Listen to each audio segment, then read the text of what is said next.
Last major was a really big disappointment for us. We didn't place how I wanted to. At the start of the season, it wasn't going too good, but then towards the end, we kind of pulled it back. At the first time when I was playing last year, it was nervous. I'm playing scrims. We're improving a lot and practicing a lot to not make the mistakes from Major 1 happen again. I'm practicing every day, I'm trying to be better every day, and I'm watching a lot of people like Flixie, Thomas. We have this saying, which we always say when we're in a bad situation, and it's like, been through worse. So, you know, we can always bring it back. I also think in duos especially, it's not even that hard to clutch as a solo. So there's always hope to get back into the game as a solo. It's a no rotation meta, so I think there's gonna be some teams that are gonna like drop a really high elimination game. who's going to qualify for the global championship? I think that's the most interesting question. The most exciting thing about this major to compete again. The most exciting part of Major 2 is definitely the new meta. There's way more medallions on the map now. You gotta adapt, so you definitely gotta watch out for all these new features. A lot of people will focus on the Grimgate spawn. Hero and Malibuk, I think, are landing there for now. If anyone will have this uncontested, I think he's going to win. This place is gonna be spice. I have my spawn. It's called the Villa Split. Are we gonna land again on Grand Glacier? Something that's going to be uncontested. We will just do a very good strategic plan. We'll have quite enough loot and be consistent. I'm still good at the game, and to prove that some people are wrong. Like my friend Vacuum would say, this is my season. I probably wouldn't box fight myself. I have the best thing in the game and no one can take my words. I told you I was going for the 3rd MTS title, so I'm definitely going for the 4th MTS title this year.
a bang, salty like they bang, head up in my face, no space, put it up, I don't fade, I ain't missing no shot, cause I'm always in range.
Like it's east and west, but the whole team up, say that's north side. Am I lonely if I shoot the tech? And I'm 10 seasons in, still I'm coincide. Every day I'm going back to back to back to back to back, so ain't no neck to neck. Bitch pressing in the valley, growing stronger, only open up to check the text. Really know it's superhuman, I'm in overtime, they hate, so they check the chest. I've been dotting all my eyes and crossing all my T's, right now I'm trying to curve the S.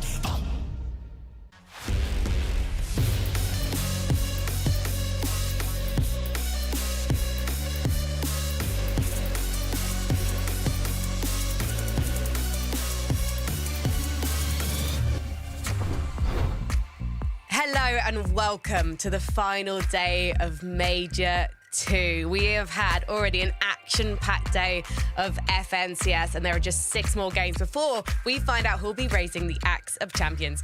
I'm Frankie Ward and today I'm joined by Mini Miner and an extra special analyst. We've got Takata joining us. Takata, I'm going to confess something right now. Okay. Last night, at the end of the North American broadcast, Zeke said some strong words about NA being the better region, despite the fact that we already know that Peterborough and Poyo are going to win. Whereas EU, obviously, it's very competitive. So we thought we'd steal you to come and defect to Europe and sing our praises. So what have you got for us? Yeah, I mean, that's a great reason. To keep it a buck, I mean, I'm actually here because, I saw Levin's tweet yesterday. It got like 0 responses or something asking the community's predictions. I felt a little bad for him, and I know he liked his time with Jacob. So I thought, you know what? We'll get a blast from the past. Go back to 2023. Me and Minnie on the desk. Levin, Jacob back in the caster's booth. I just thought it was the best for both worlds, Yeah, it's very generous of you. Rumour has it we're also going to be making the two of them commentate standing up. So we get to relive that Chapter 4 magic that we saw from them in the studio where we actually only could see Levin's head on camera.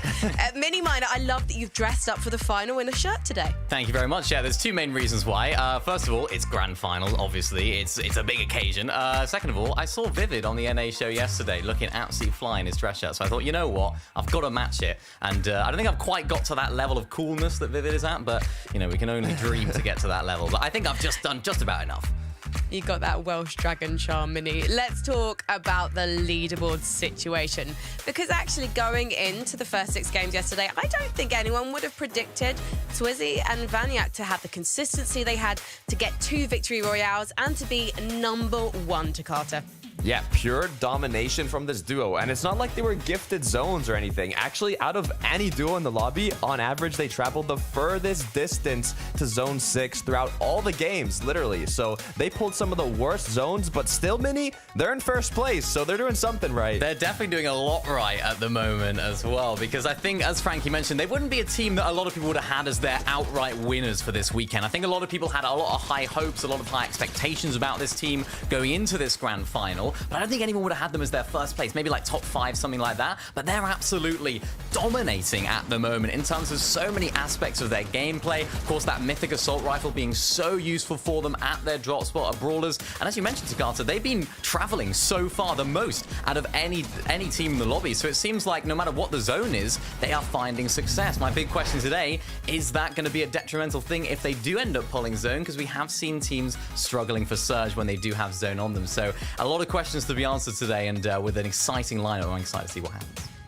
I have a question about our second placed duo, boys, because Cringe and Noms, they came 26th in Major number 1. They tried to go their separate ways before the semi-finals and find new duo partners. And now they've stuck together.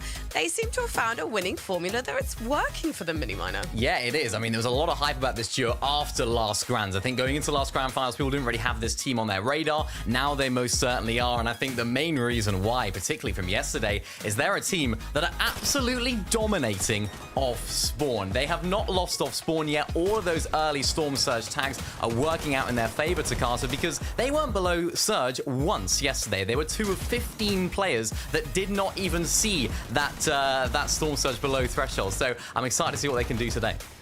It opens up the question, though, right? You said it yourself. They went 5-0. They basically got 2 elims off the start every single game, except the last match of day 1, where Jake Buka and his duo said, you know what? We've lost 5-0. It might be time to switch up the drop spot, meaning Cringe and Noms now have Lavish Lair uncontested if no other duos decide to kind of join the mix. But if that's the case, no more elims off spawn, no more free Surge off spawn. So will they still be able to get enough damage? That's an interesting question you raised, Takata. I want to throw up the leaderboard for now, though, because we need to see where Tayson and Venno are. As yesterday, during the pre-show, both Levin and Mini Miner were predicting big things for this duo, but currently they're in 17th. Takata, have you got a theory as to what's going wrong?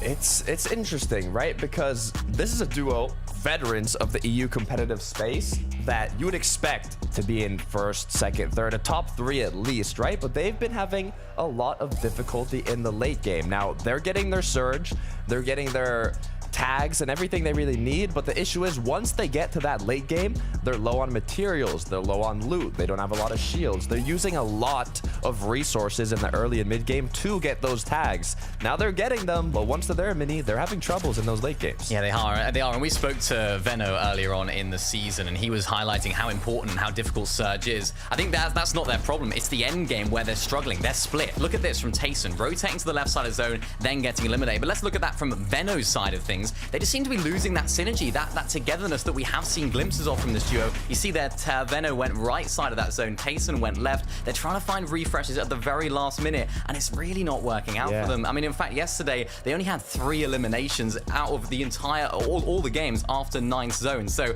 that's not going to be enough eliminations and enough refreshes to keep them going later on in the game. So they got set up nicely yesterday. I want to see them go the full distance today. Why are they splitting off, do you think, Mini Miner? Is it because they individually think that what they think is best, and so they're just trying to do it? Well, we saw it a little bit last season. They're both very talented players. They both know what they're doing. Sometimes maybe they think, right, this is the best way. No, this is the best way. And they both have really valid points almost when it comes to that. So we're seeing a little bit of a glimpse of that again this season. I hope they can fix it today, though, because if they're together, they can be very, very dangerous. Mini Miner, spoken like Switzerland, sitting on the fence, but I like it. I respect it very much. You know what I'm finding a bit difficult, though, at the moment is looking at the leaderboard and seeing where Vico and Pink are. Because when we think about the semi-finals, Vico and Pink, while they weren't picking up loads of victory royales, they were consistently making it to the endgame. In fact, Carter, I can't think of a single endgame that they were not present in.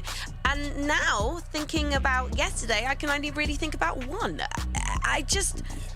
it's really head scratching. I know Mini Miner, you've got some theories. So actually, you know what? I'm going to come to you first and ask you what you think is going on here. Yeah, well, this is a difficult situation for this duo because, of course, going into the grand finals, they had fishing nerfed from their drop spot. Of course, the chains of Hades were removed. The fishing rods are far too slow. There's really no point in trying to fish. So that just completely takes out a lot of their loot and a lot of their flexibility off spawn. What we're seeing from them, we're seeing them try to W key Combeck and Blatcher for a little bit of surge. We're seeing them trying to get tags from afar. We're seeing them trying to take different fights, even moving over towards Queasy and Thomas. And it's just not quite working out at the early game. We saw them getting rebooted and revived so many times yesterday. And look at this on the right side of the screen, 327 below going into this 5th zone to Carter. They haven't quite been able to sort out their early game.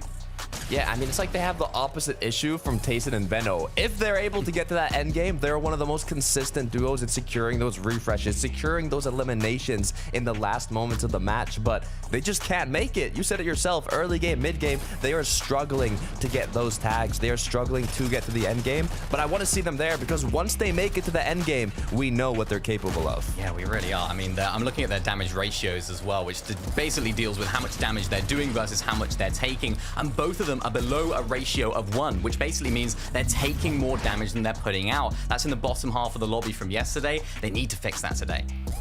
It's almost unheard of for this duo. Let's hope they can figure it out. We're going to pop over, though, to our newly reunited duo of Levin and Jacob PR, because actually, I know they can explain to us why today is going to be more competitive than ever. Absolutely. Yes, we can, Frankie. Today's a big day. It's the main event. It's the time everyone waits for in the season. Jacob, who can land that final knockout punch now that we have 1.5x points? It's all on the cards. Yeah, it really is. With how well Swizzy and Vanya have been doing, a 70-point lead here coming into day 2, I almost feel like it doesn't really mean much because it takes one mistake, one slip up, and that gap will be closed. It's 100 points for victory, Al, and 6 points per elimination. So you could easily have multiple 100-point games today. I think what we learned from Major 1 when we saw this format come into play was that you can't be too certain. Not one bit. Yeah, you cannot be at all. Teams like Queasy, Thomas, and everybody else waiting in the rings, this is their chance to shine. But that's going to do it for me and Levin for now as we toss it back on over to Analyst to break down the rest of the day. I was about to say, for now, Jacob, I'm glad you added that addendum because we need you back to commentate the games. And we need to talk about Thomas and Queasy because they missed out on the title in Major 1 by 1 point. And yesterday, they were so consistent, despite the fact, Carter, that they're actually contested by 2 other duos at Mount Olympus.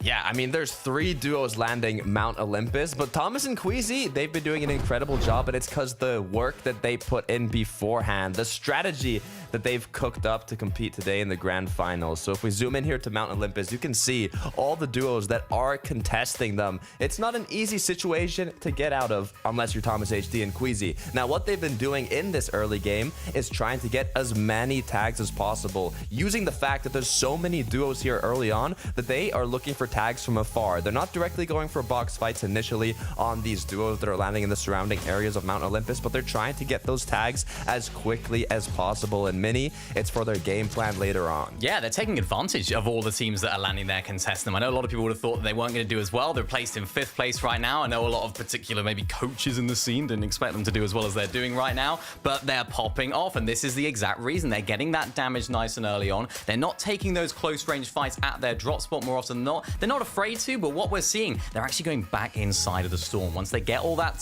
surge, all that damage, they have the flexibility to go back and use all of these static launch pads that are just dotted around their drop spot. They can then drop off at the Reckless Railways to get a little bit of loot, a little bit of extra metal, and of course, look at the way that they're going here. They're actually going almost away from the zone and more towards that dead side of zone, which we see so many teams in that position. They just don't see it coming, right? You see Queasy and Thomas here inside of the storm. Mappy and Kiro have no idea and have rightfully no expectation of any team being side of that storm, and they can just take advantage and get even more tags to Carter. When it comes to the actual rotation to the next zone, they're on the dead side. It's a free rotation for them.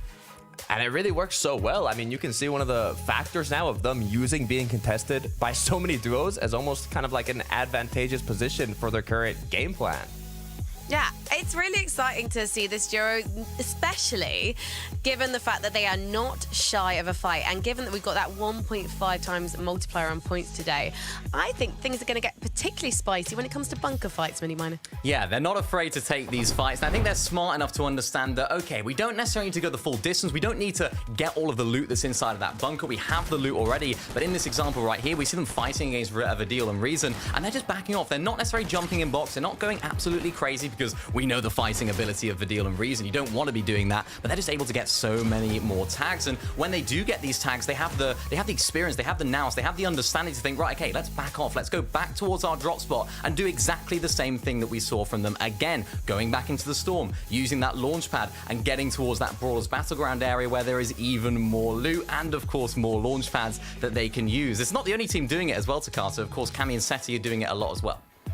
Yeah, we've had a lot of duos actually that have been making use of these launch pads and even the Wings of Icarus in these late games. And not even just the late games, the mid games to rotate. A combination of those launch pads with the Fizz, then also using the Wings of Icarus to launch yourself towards those mid game rotates. It has been working out incredibly well. We can see how Thomas HT and Queasy have been making use of that. But not only, like I said, in the mid games, even to get high ground, for example, if you're able to combo that with the Flowberry Fizz, it's something that we saw come out, I believe, in the first game. You could see Banyak and Swizzy here actually making use of exactly that. Banana, Flowberry combo. Just look how high up they get, Mini. I mean, look at Banyak here, right? This is Chap's first FNCS Grand Finals. He's thinking, right, we're on height, we're in a perfect position. And then Banyak comes in, spraying from up above, down below, and they get knocked out. That is definitely a strategy that we saw from those guys yesterday. Definitely a strategy I'm expecting to see more of today as well. And I'm interested to see how many more teams use those wings, because, of course, the drop rate of them has been buffed. So we're seeing that meta developing over the course of the weekend.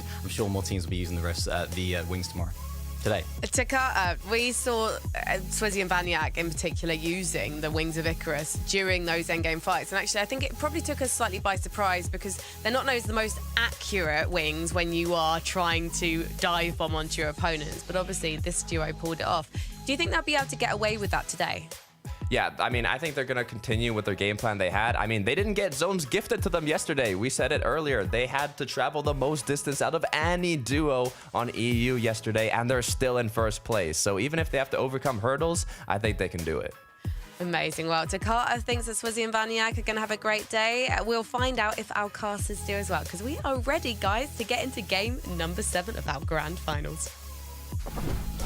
The time has come. It is here, the conclusion of the EU FNCS Major 2 Grand Finals. And with how entertaining yesterday was all day long throughout those 6 games, I expect today to be even more on fire, more entertaining than ever before.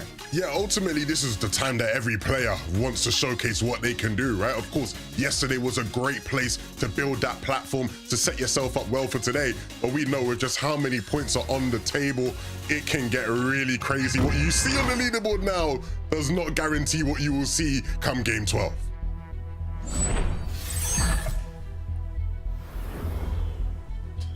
This is the start, game 7 throughout the overall FNCS, but game 1 on the day. And I hope, Levin, that everybody had taken the time after 6 games have ended to rewatch a lot of the VODs, rewatch a lot of the plays, the goods, the bads, and kind of take everything in stride, fix a lot of those mistakes, but figure out a way to replicate a lot of the successes. And Queasy and Thomas is going to be one of the biggest teams on that list to figure out what went right, replicate it, and what went wrong, and fix it very, very quickly, because they are triple contested yet again.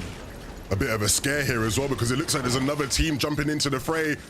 On social media before, Jake Buka and Cringe, who said they, was having some problems over towards Lavish Lair, potentially hinted at landing towards Mount Olympus, and maybe not doing so here in game 1. Again, a spot that's triple contested, adding another team into the mix, Jacob, doesn't seem the wisest.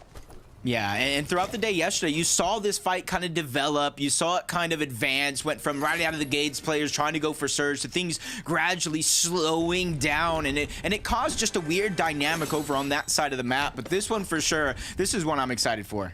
Absolutely, and so Cringe and Jake Book are not landing at Mount Olympus. It doesn't look like they've landed here at Lavish Lair either, so uncontested for Cringe and Noms today. Again, that changes the dynamic of how they have to play the game. They don't have that early damage for Surge that they were benefiting so fruitfully from yesterday.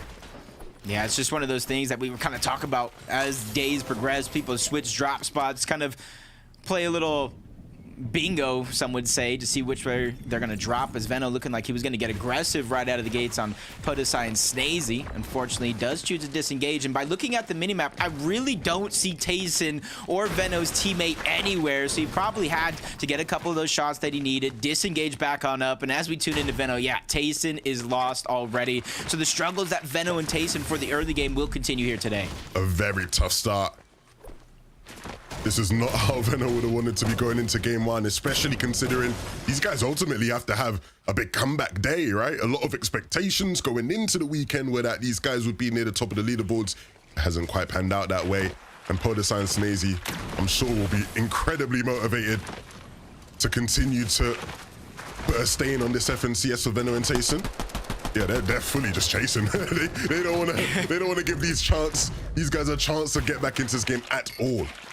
I mean, you can imagine how hard it is to kind of take down Tayson once. Now imagine Veno gets the reboot. You got to take him down yet again. But I think Podesai and Snazy know, judging by their loadout, the lack of materials, there's only so far you can actually go on a chase like this before it becomes more and more risky. And you really don't get anything out of it, even if you do get that elimination onto someone like Veno. So I do like the heads-up play for them to kind of disengage, backtrack in their steps, and finish looting up so they can have a more successful early into mid-game. Fibo and Valry in the Scrimgate area. And Malabuka isn't happy about it one bit. He wants to try and push them away. Mustache on the other side of Grim has initiated that boss fight, and so he's eager to get the medallion and the shotgun. He knows just how powerful it can be for them in fights like this one.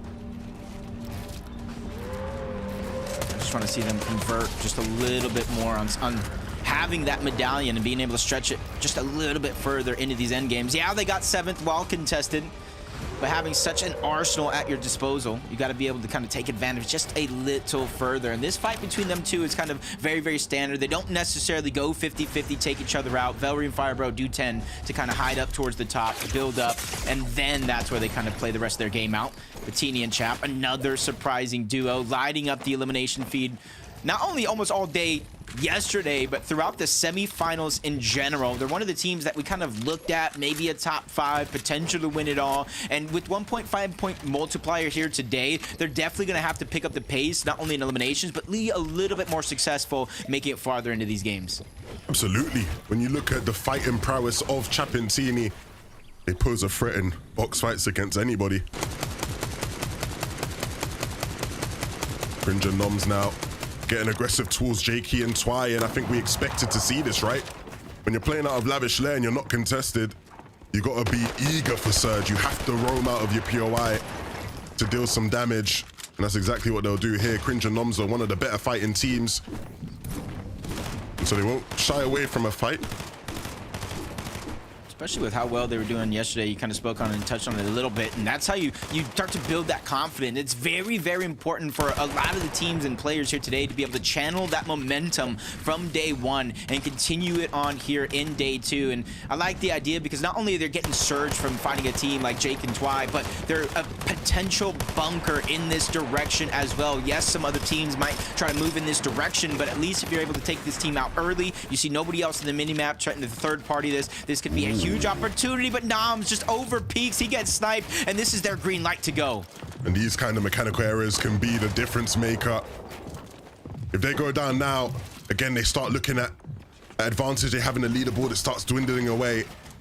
But Cringer will be thinking about that right now. He'll be thinking about how he can keep his team in the game. Yeah, Noms really has only one decision. As soon as he went down, he knew he couldn't save him, so he just quickly disengaged using the Flowberry Fizz to create as much distance as possible. Twy just, oh my, reading that play like a book. He knew he was spraying the covers. He knew he was gonna break it, and just perfect timing. And you can see that today getting a little bit more active right out of the gates. Trexer, Glove Sheet being forced in a defensive position by Relvis and Buell. Great shots to really start this fight out, but the longer this one takes, unlike the other one on the other side of Lavish Layer, there are more third and fourth party potentials moving in and closing the distance themselves. The Bull and Relvis did incredibly well last games. And I think a lot of people questioned how they're going to fare with zones that maybe aren't as favorable. I think yesterday, if you had to say which team had the most favorable zones across all 6 games, you probably would have attributed that to them.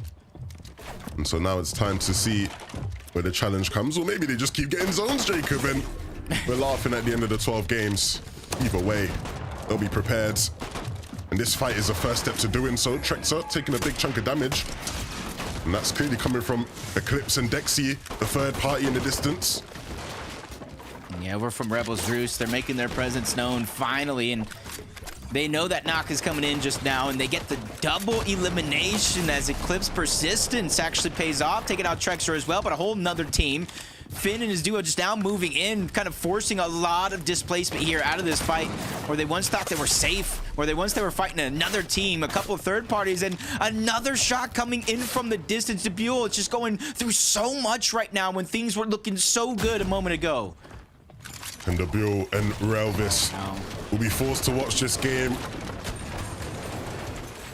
And I mean, this right now, Jacob, is the biggest test for teams who, you know, you would put in that sort of category of, oh, they've surprised us on day one, they're doing much better than expected. How do they respond to the adversity of having a hitch in the road early on? I like the way you asked the question, because it's easy to stay positive and stay confident when things are going well. But how do you pick yourself back up when things aren't necessarily going your way? And that's going to be the first test I think they'll be facing all weekend, because they're also one of the teams that didn't really have to deal with Surge because they were so proactive, especially with that off-spawn fight. As you switch on over, one that was kind of quick out of the gates, a player getting eliminated. Veno able to get Tayson back. We saw Tayson was down and out early on. Veno was able to disengage far away from fencing fields at that. So interesting decision enough for him to not only get the reboot, but for them to backtrack all the way back on over to fencing fields. And already with shots like that, it's paying off. I think one of the key things I want to see from Veno and Tayson is them sort of just pop off, frag out.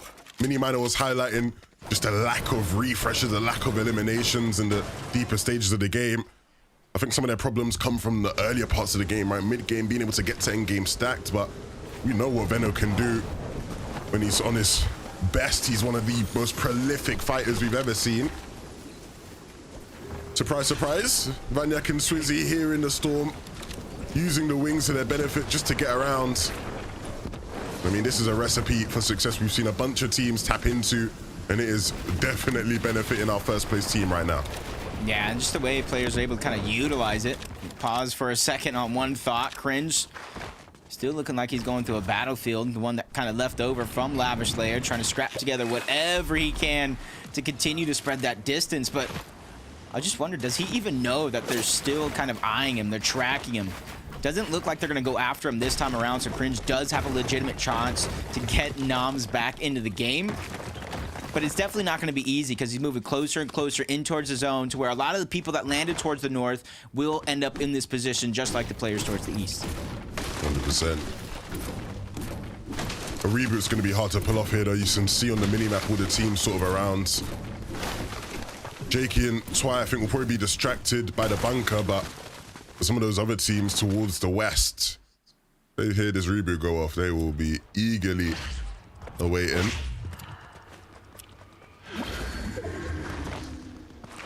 Sangil and I was going to say Marius, but it looks like he's already taken down. Underworld not necessarily faring well for this duo so far on the day yesterday. They've had a ton of shines and shining moments to where you know they have what it takes to pop off. It's just continuously game after game in a contested drop like the Underworld. They haven't been able to put it together on a consistent basis. So I'm just hoping for day 2, even though Marius is already down, Sangil, there's a lot of space for him in and around the Underworld for him to attempt the reboot and get his teammate back. I just want to see them start to pick up that pace that we know that they can achieve.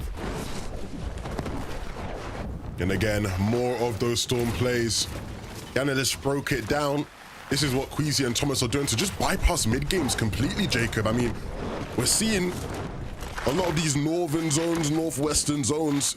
If you're a team like Thomas and Queasy, rotating all the way there from Mount Olympus, it's tough, right? You end up using a lot of materials, a lot of your shields to get by. So they've decided, yeah, we don't want to do all that. We're just going to stay in the storm, use the wings to get into better spots throughout the storm. We can go through POIs like this here in Reckless Railways and pick up some extra loot, some extra shields. We can cap our materials as well as we go by.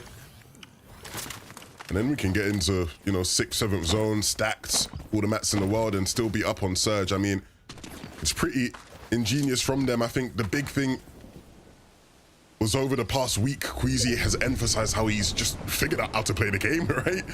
A lot of their poor performances this season, he was sort of playing tournaments blind, didn't know what to do, but now they have a better idea, better understanding.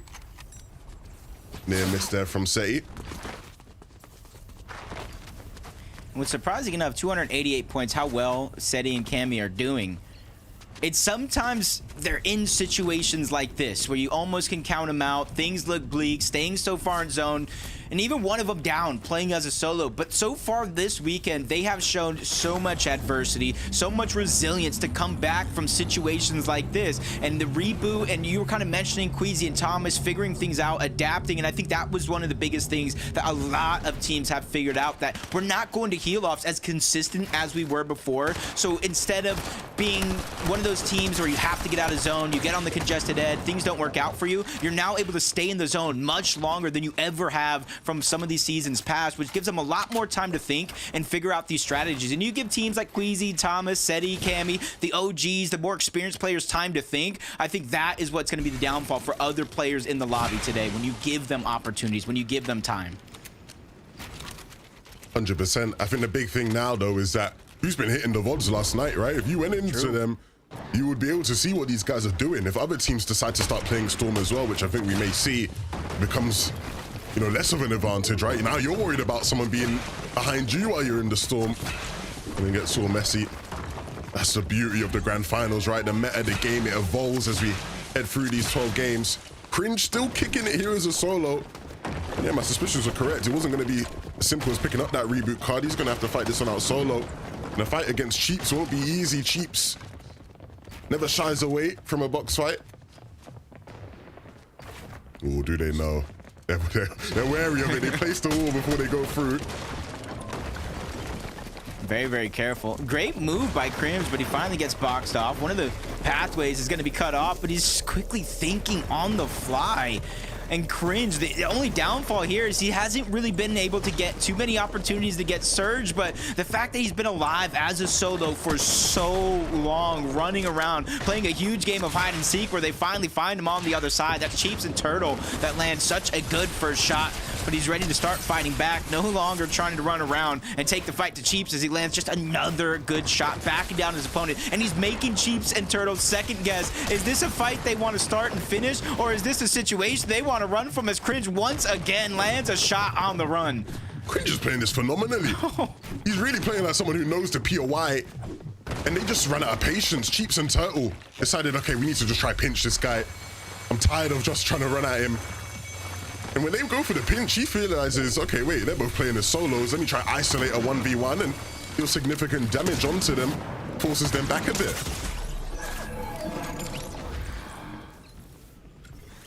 Cammy goes down, but just by judging that Cammy even had a chance to go down, at least said he had a reboot opportunity. He got his teammate back, gave them a fighting chance, but that one is going to hurt. We talked about the 1.5 times multiplier. They are definitely one of the teams you look at have a consistent day. They started with 288 points in 3rd place, so they can only go down from here. And that puts a lot more pressure on them in the last 5 games of the day for them to really pick up the aggression, pick up the pace, and try to figure out a way to get those eliminations.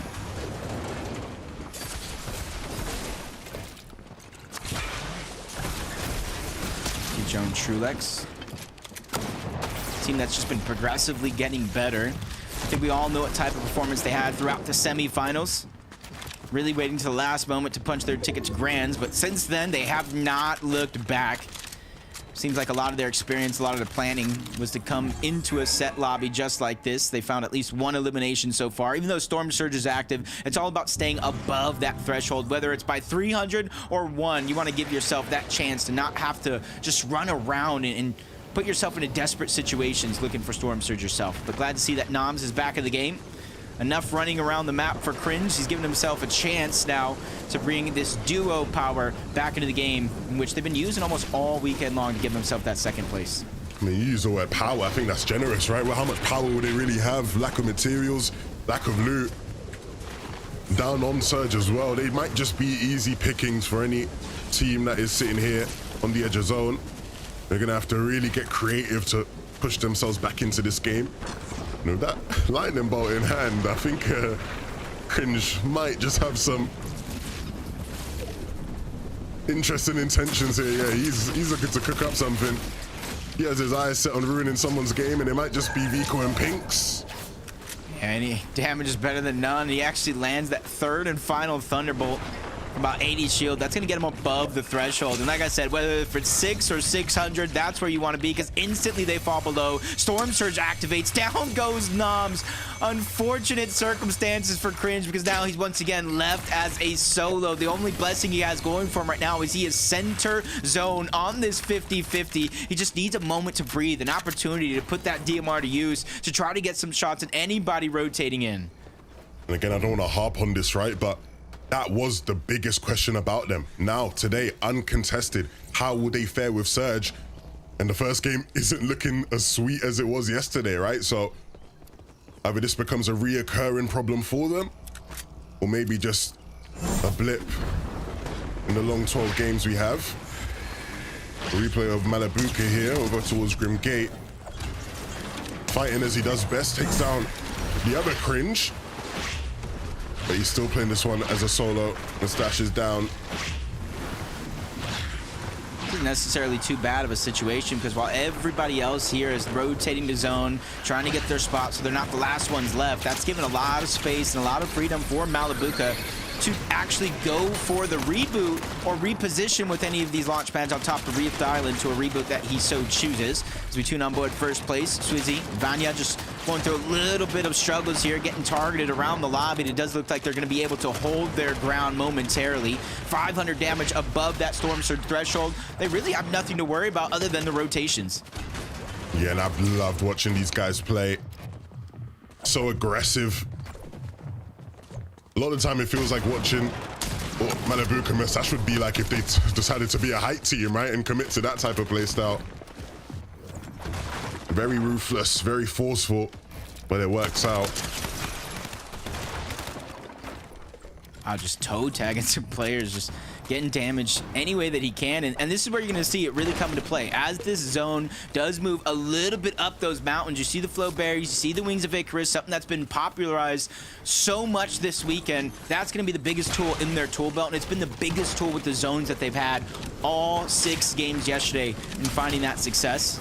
Now Malabuka, we saw him already by himself. He was able to at least find one elimination, help in terms of Surge, and he lines up another snipe and another knock. So it's really up to him if he wants to go for it, because he's created so much space for himself and he's commanded so much respect, but only so much as how he instantly goes in, along with the help of the Frizzy, to take down Malabuka and end the Mustache Malabuka run in game 1. Back to the drawing board for those two. Benno and Tayson in a much less congested spot. Not the pressures of having a bunch of teams around them. They can just rotate towards zone relatively freely. But that doesn't mean that they are sitting in a better spot in the context of the game, because you can see here below on Surge, materials aren't incredibly strong. Could do with a bit more brick Venno, but the rest not too bad. He'll get some of that as he rotates his way on in. But where they're going to get their damage from becomes the question. Running towards congested. As they get towards the safe zone, there will be a bunch of teams awaiting them. Yeah, there's not going to be too many opportunities. Might have to like choose up next to a team, box up, try to get damage that way. But any opportunity of players trying to dash and fly through the sky, they're going to take it. 61 below, which isn't a ton of damage, especially for a team like Venno and Tayson. And you wonder how they got in this situation. I think it's because Tayson going down early, leaving Venno to scramble around and try to get the reboot, wasted a ton of time in which they would normally use to get Surge. Yeah, and Venno is so prolific with the sniper. Was one of the top snipers last season. Only has 1 shot left. And so we need to put it to good use. Lines it up. Doesn't quite connect onto Pixie. And that might just be a sign of just how things have gone for them so far. So close, but yet so far when it needs to hit the mark. They have some shields they can use, but ultimately out healing at this point in the game. You got to start thinking of where do we get the damage. It only becomes a reoccurring problem.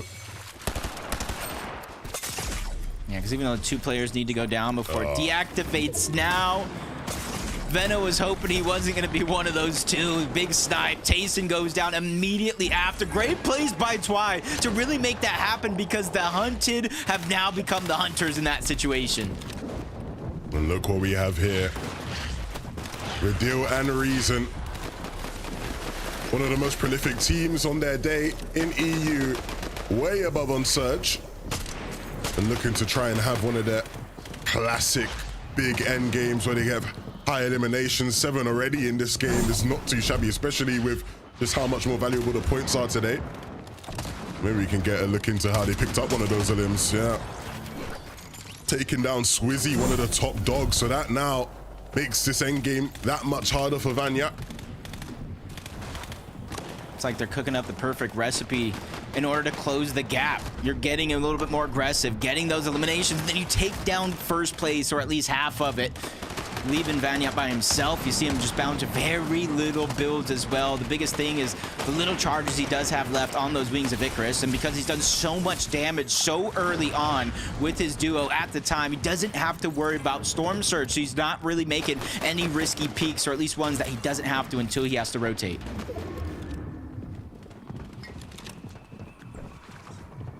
7 eliminations for Vidal and Reason. They're primed up and ready to go, and this is a way to start off a comeback for an FNCS championship. Have a great start to the day, but Thomas is tagged up, trying to rotate forward along with Queasy. They're figuring out a way to make things work. You talked about their adaptability throughout the day on game 1 through 6. It's about figuring out how to mimic that here. While everybody else is hitting the vase, you got to make sure that you make it count yourself. Chapintini. Not looking too bad at all. This might be the game for them to go up on height. They need a couple more materials though before they can really be comfortable up there.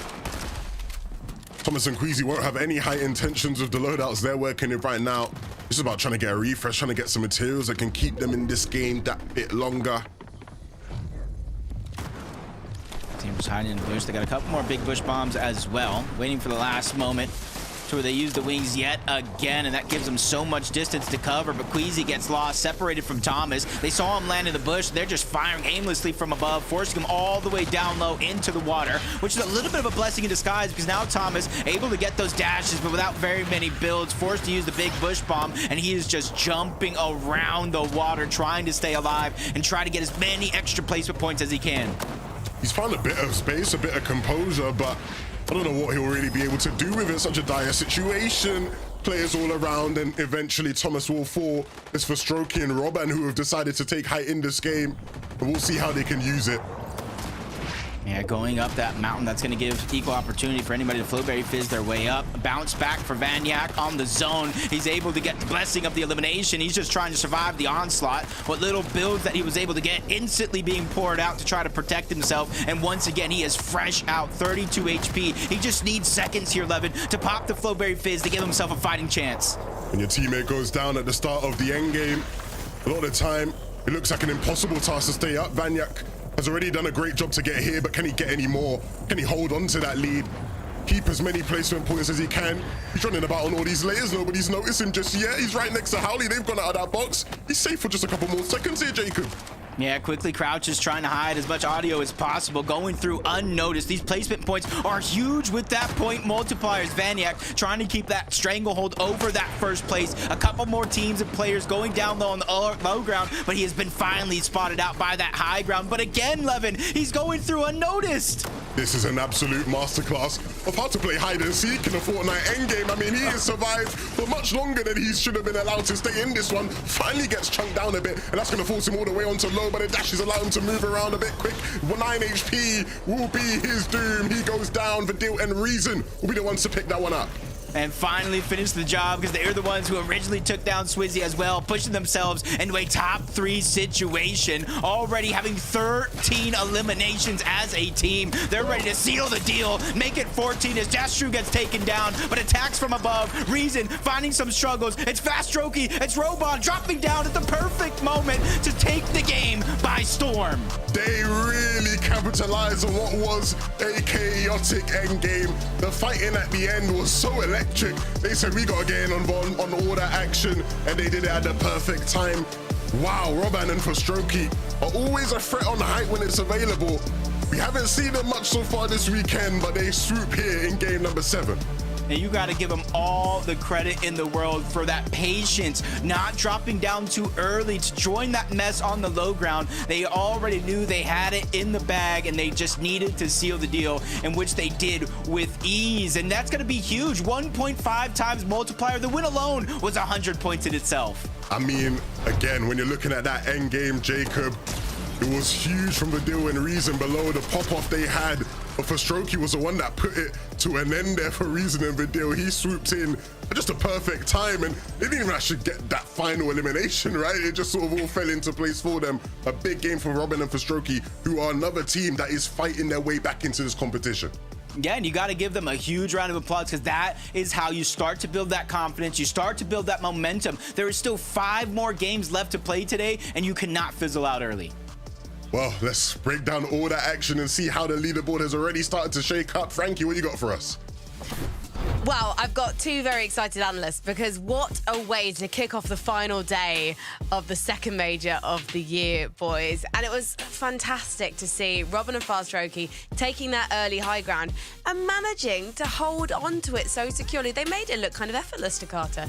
Oh yeah, and this is going to be a huge booster for the momentum, even in terms of the leaderboard. They were in 11th place after the conclusion of day 1. Those 6 matches, they finished 11th. So now with the VR, alongside, I believe, the Elim record for Grand Finals EU, they're going to be flying. Yeah, it was a really nicely played endgame from those guys. Of course, high ground was king for those guys there. And I think it's a little bit of a difference to what we saw yesterday. I think we saw a lot of teams trying to go up for it. We saw a lot of hype turnover. It seemed like in this game, not as many teams were really trying to fight for it. We had a lot of our big name teams as sort of solos. So I think it was a free sort of open door for these guys to take height. We've seen both of them on height before, particularly Roban on height in previous seasons, previous metas. So it's nice to see them getting back up there. 4 eliminations, not quite as much as they would have hoped for there, but the way that they were able to play this game, the way that they were able to get the day started to Carter, especially after finishing yesterday in 11th, is a really, really nice start indeed.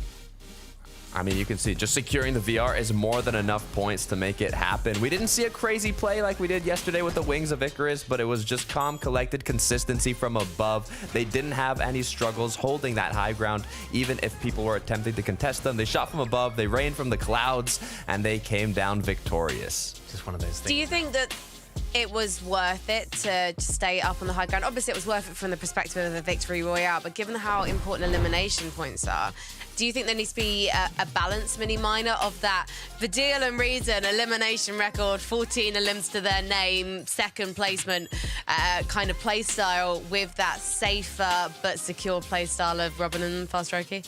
I think for those guys, yeah, let's just play a height. Let's get off to a good start. 'Cause it's not just eliminations that are worth 1.5x points. It is also placement points as well. But for Vidil and Reason on the complete other side of the coin, these guys are absolutely fragging out, right? Was it 15 eliminations maybe there at the end? Something along those lines? 14. Absolutely. 14 eliminations. There we go. But that is absolutely incredible. It's exactly what we expect from this team as well, Takata. They're 2 incredible fighters. They have this pop-off potential. And what better time to start the day with a massive pop-off like that?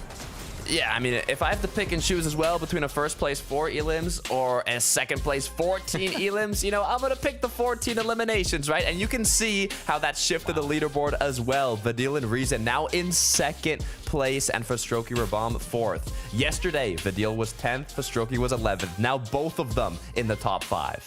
You can see, actually, yeah, Vidil and Reason went up 8 places and Frostroki and Robber went up 7. So if they got one more elimination, they would probably be in that second place spot right now.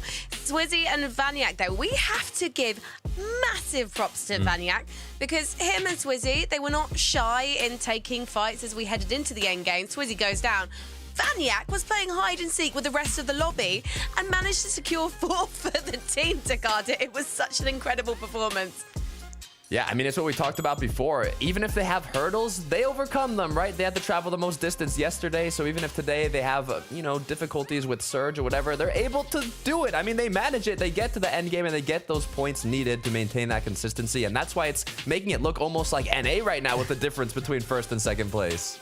I mean, Vanyak, he always comes up with a solo clutch. I don't know how he does it. I don't know what he eats for breakfast, but every single grand finals, he always seems to have this one game where he clutches up. Usually gets a few more eliminations than he got in that last game, but just showing that this duo are on top for a very good reason, Frankie. They deserve to be there because when things aren't going their way, they still have what it takes to get out of the situation. They're making such fantastic judgments, boys, and it's really impressive to see. And yet again, also, we saw Queasy and Thomas managing to have a great rotation, managing to get into that end game. Unfortunately, Queasy flew too close to the sun. I'm going to say that quite a few times, I think, this weekend, as I have already, but, you know, got taken down trying to rotate.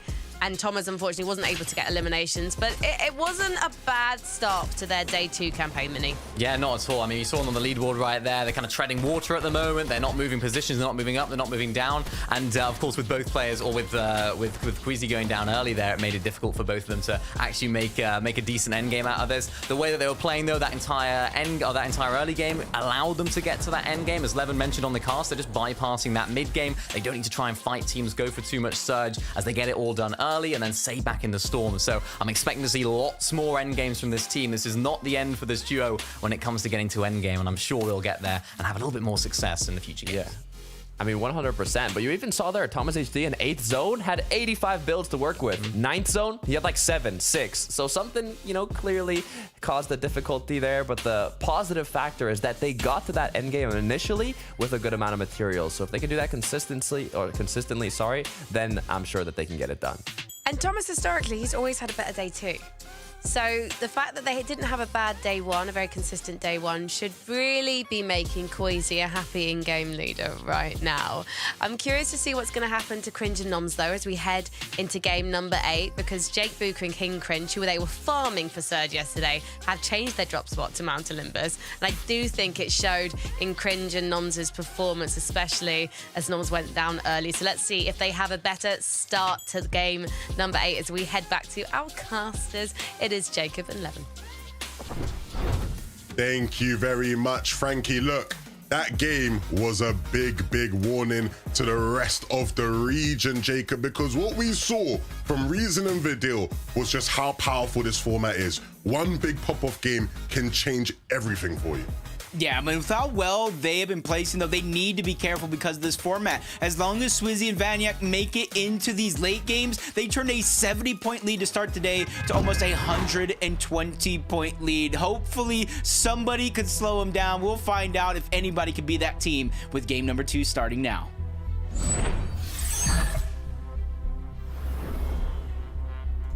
And again, everybody will have their eyes on how things evolve around the map. Will we see players start to switch things up?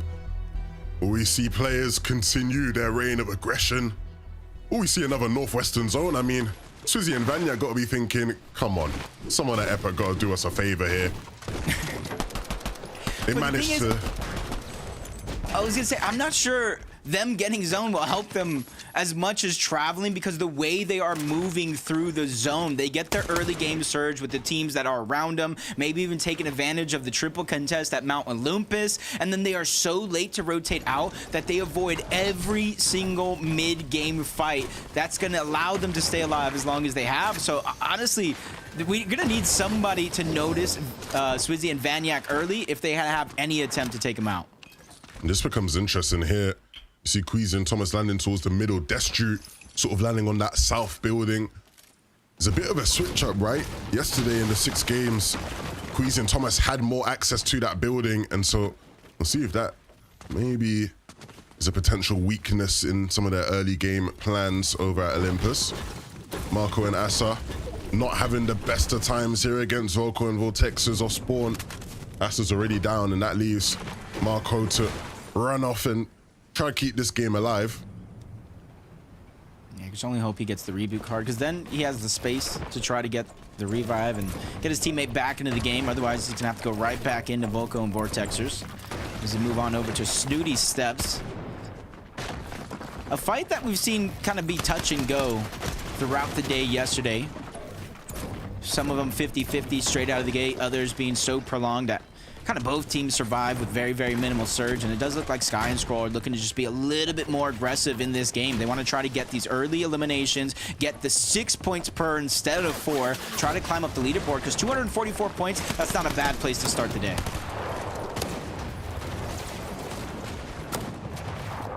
Our game winners from game number 7 in the midst of a fight here.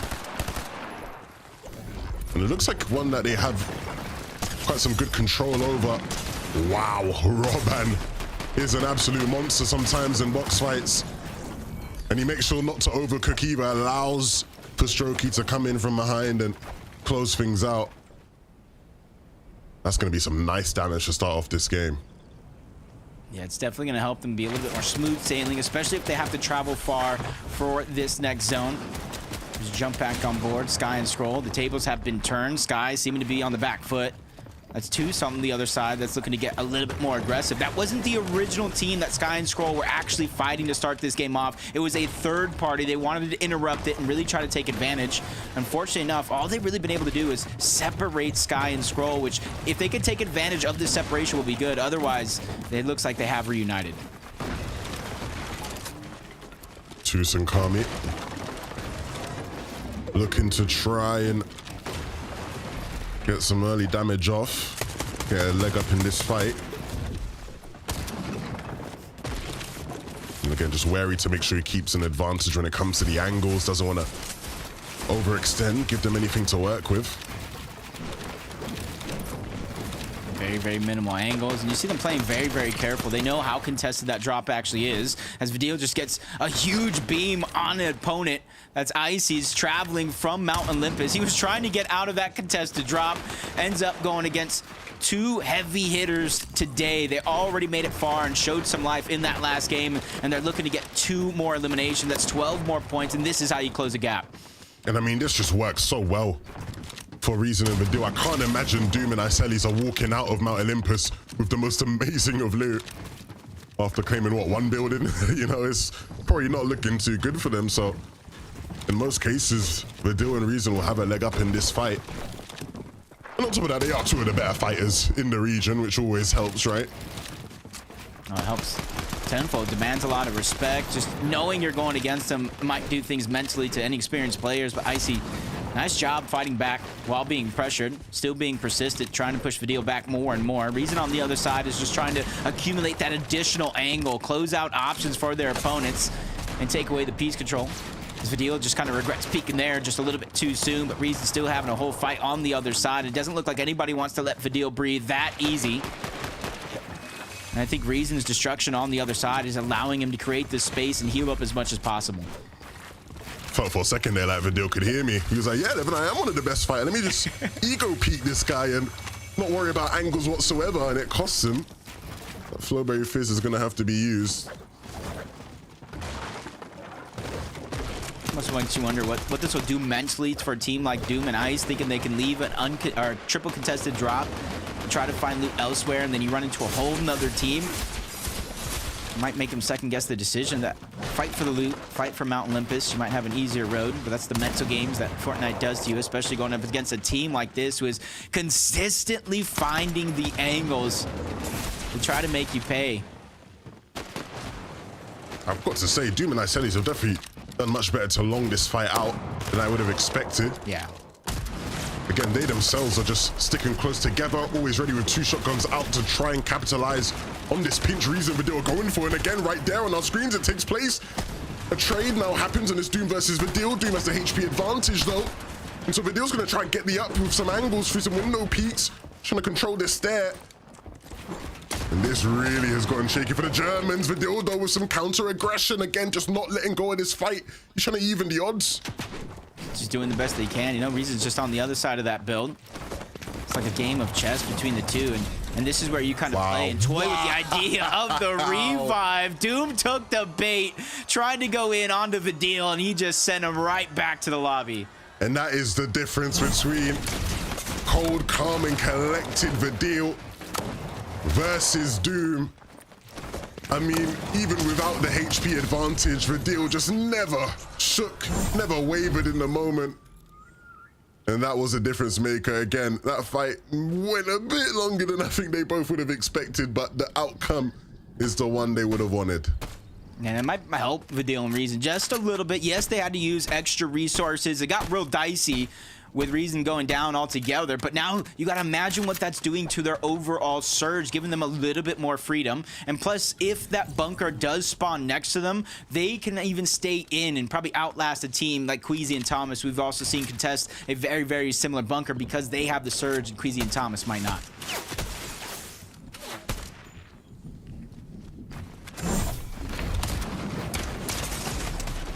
Ooh, we got some action over towards Lavish Lair. Noms in the midst of a fight here.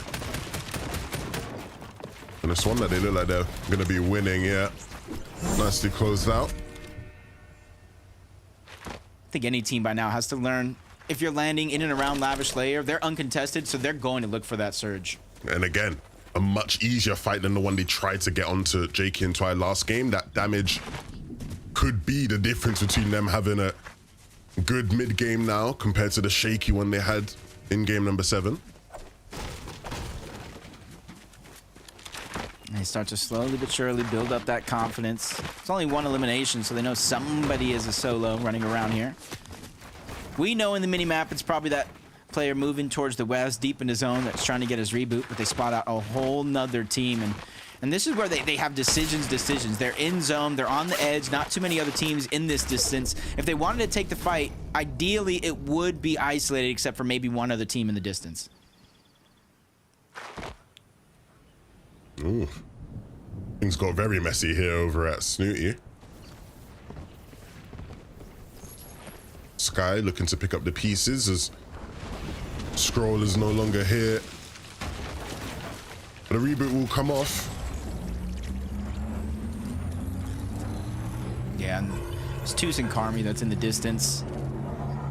You got to imagine they had something to do about Scroll going down, and they got to start to hear this reboot as well. So even though they have to rotate to the zone themselves, they have the option to kind of take their time, stagger it out just a little bit, and try to gatekeep Scroll and Sky, try to double up on those eliminations.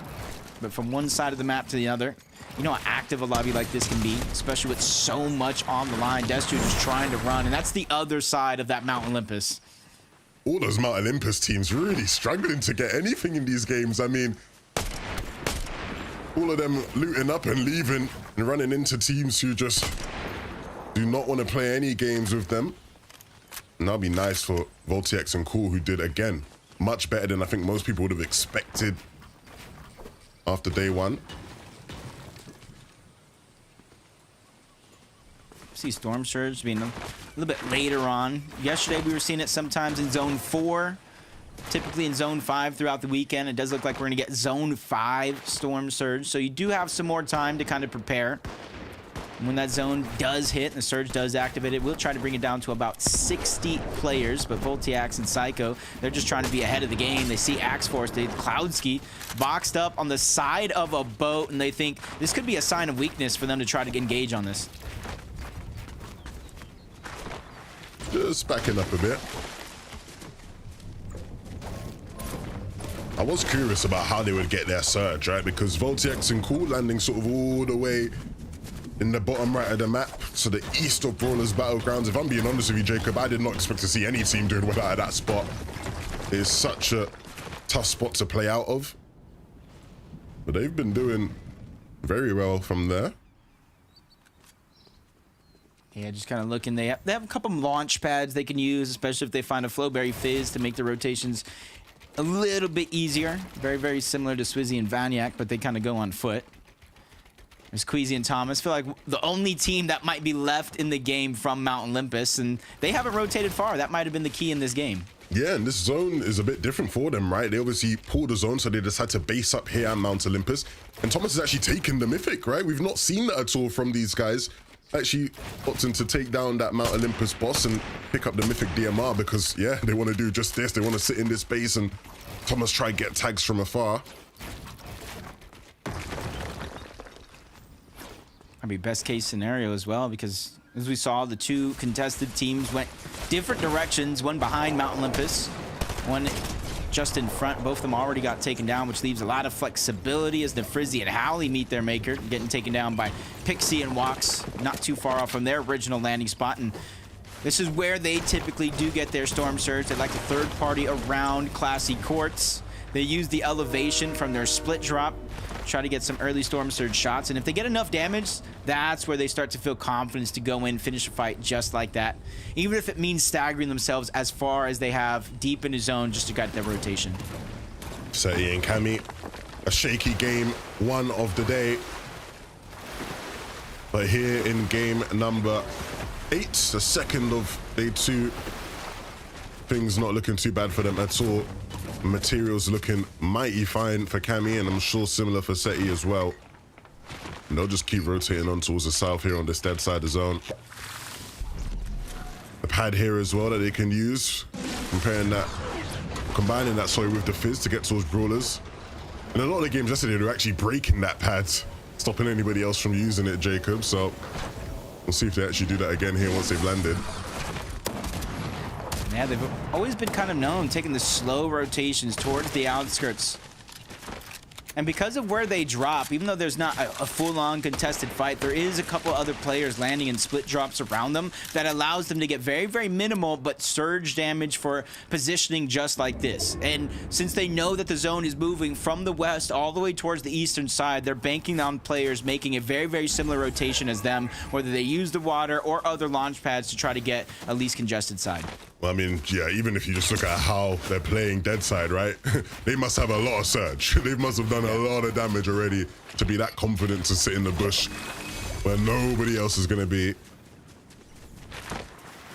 Polar opposite situations for Mappy and Kiro right there. In the storm, running in towards probably congested side of the zone. Not as comfortable of a spot. Almost a scary stat. From start to finish, they're finishing their fights in less than 56 seconds exact. Which goes to show to me they're not fighting any fight unless they're 100% sure of these scenarios. Probably leading in damage to kind of start a lot of those ones off. And even though they're in zone, they don't got far to go, and there's not too many players contesting this side of the map, or at least for now. You can see a couple of them floating in from the distance deep into zone. Others trying to make that slow rotation, and this is why we talked about VOD reviewing the games after the day, and you're seeing a lot more teams having that risk, or at least taking it overall, of rotating very, very slow towards the zone, avoiding a ton of those mid-game fights, so that way when you finally do make it in, even if you are down on surge, there's going to be ample opportunity of a lot of teams boxed up next to each other where you can kind of get it for yourself.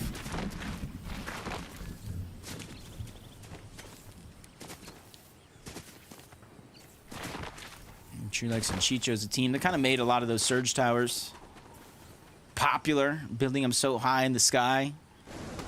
And they're even one of the teams that kind of made thunderbolting Zeus's on some of those bases, and that's how they also get their damage, by the fall damage and destructing those bases. Oh my goodness, look how many players here are playing off of this island. Not just the ones on the island, but the ones beneath it, playing underneath rifts. I mean, when it comes time for zone to pull, we are going to see about 10 teams just gliding through the sky here. And I understand it, right? When you are one of these teams, when you get a far pull, how do you traverse through the mid game, right? It can be incredibly difficult if you don't opt to play for the island. Good to see our boys Mustache and Malabuka here together as a duo. Looking to be one of the first teams to move. And you see initially there, it means they're the first team to have people take shots, but quickly able to dodge those and get in ahead of the rest. And you can just hear that sound of the riffs. The never-ending riffs. How many players are in the sky? I want to say that there's 73 players a lot, probably at least 45 players just rifting, launch pads, dashing around the sky, and I like the timing, Malabuka and Mustache, because the zone hadn't moved just yet, but it was so close to moving that when they were in the air and teams were taking those shots, the zone had finally forced those teams to either make the decision, do I take damage from surge, or do I continue to try to get surge and make a late rotation over, which has been the cause for Malabuka and Mustache here on this rotation, for them to find as much success as they have in positioning and taking very, very minimal damage. Again, just based up, just off the, a bit ahead of the edge of the storm. It means they still stay in a position where they can deal some damage onto those teams on the edge. Still need some damage for Surge. Same here for Vanyak and Swizzy. Again, this is another big test for this team in terms of seeing how they manage zones that aren't far, right? They've been incredibly successful when they have to travel all the way across the map, but this time we're here in this sort of brawlers area.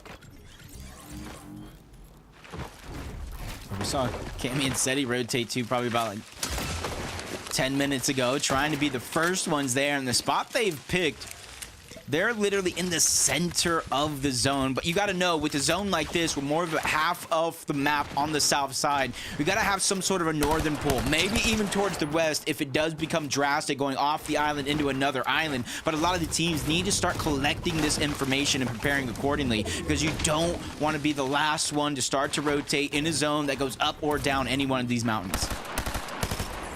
Surprise, surprise, Cammy and Seti separated from the rest of the lobby here. I mean, they're just always in great positions in 6th zone. The game just looks so simple for them, Jacob. I mean, they make it look easy. I promise you it isn't, otherwise everybody would do it. And it's surprising that we mentioned how early the team of Seti and Cammy rotate in that position, that we talked about they have to have allotted Surge for that to be a possibility for it to work out. Zones later, they're still 160 above that damage threshold. They're making sure that every part of their plan is intact. Squeezy and Thomas looking onto the distance, and you're seeing that mythic DMR just causing so much havoc. The backside of zone, shields cracking. You can see them adding so much to their totals when it comes to Storm Surge before it finally turns off, and at least that gives them a goal line of where they're at if it does turn on again.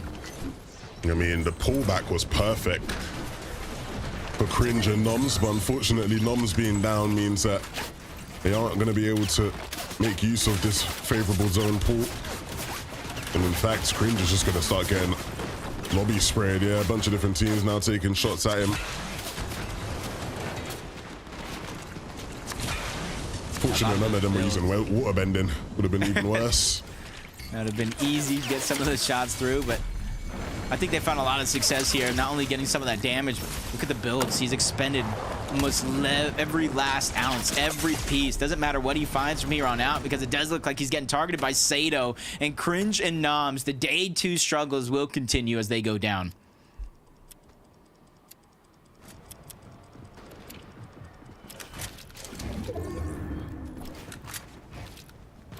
Jump on board Robon and Axe Force. Starting the day off spectacular with a big win. And a win to where they only really had to be patient. Let the players down low, take each other out, and they could just slide smoothly into a win, bumping up to about 333 points, especially thanks to some of those eliminations and 2 teams going down worth of placement so far. And you kind of look at the leaderboard there on the side, that placement points have just now begun to set in. So going down here at this stage of the game with how much you've played so far would be a nightmare.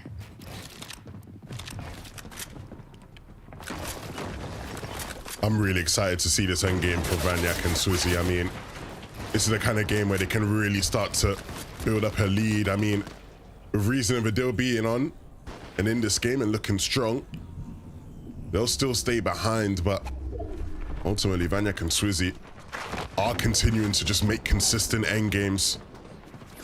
And if they can keep doing that, Jacob, it will be hard for anyone to catch up. Almost impossible. So this is almost the stage of the game that you'd want a team like Swizzy and Vanya to go down. That way you can try to maximize the amount of point differential that you're going to get. As Kerwan Hedra, 41 below the damage threshold, currently ticking. Every 7 or so seconds, they're going to take 25 shield or HP damage until Storm Surge either deactivates with 3 players going down, or they get above the threshold, which it's not going to be the easiest thing, as they're slowly but surely falling further and further below that threshold, giving them less and less of a chance of surviving it.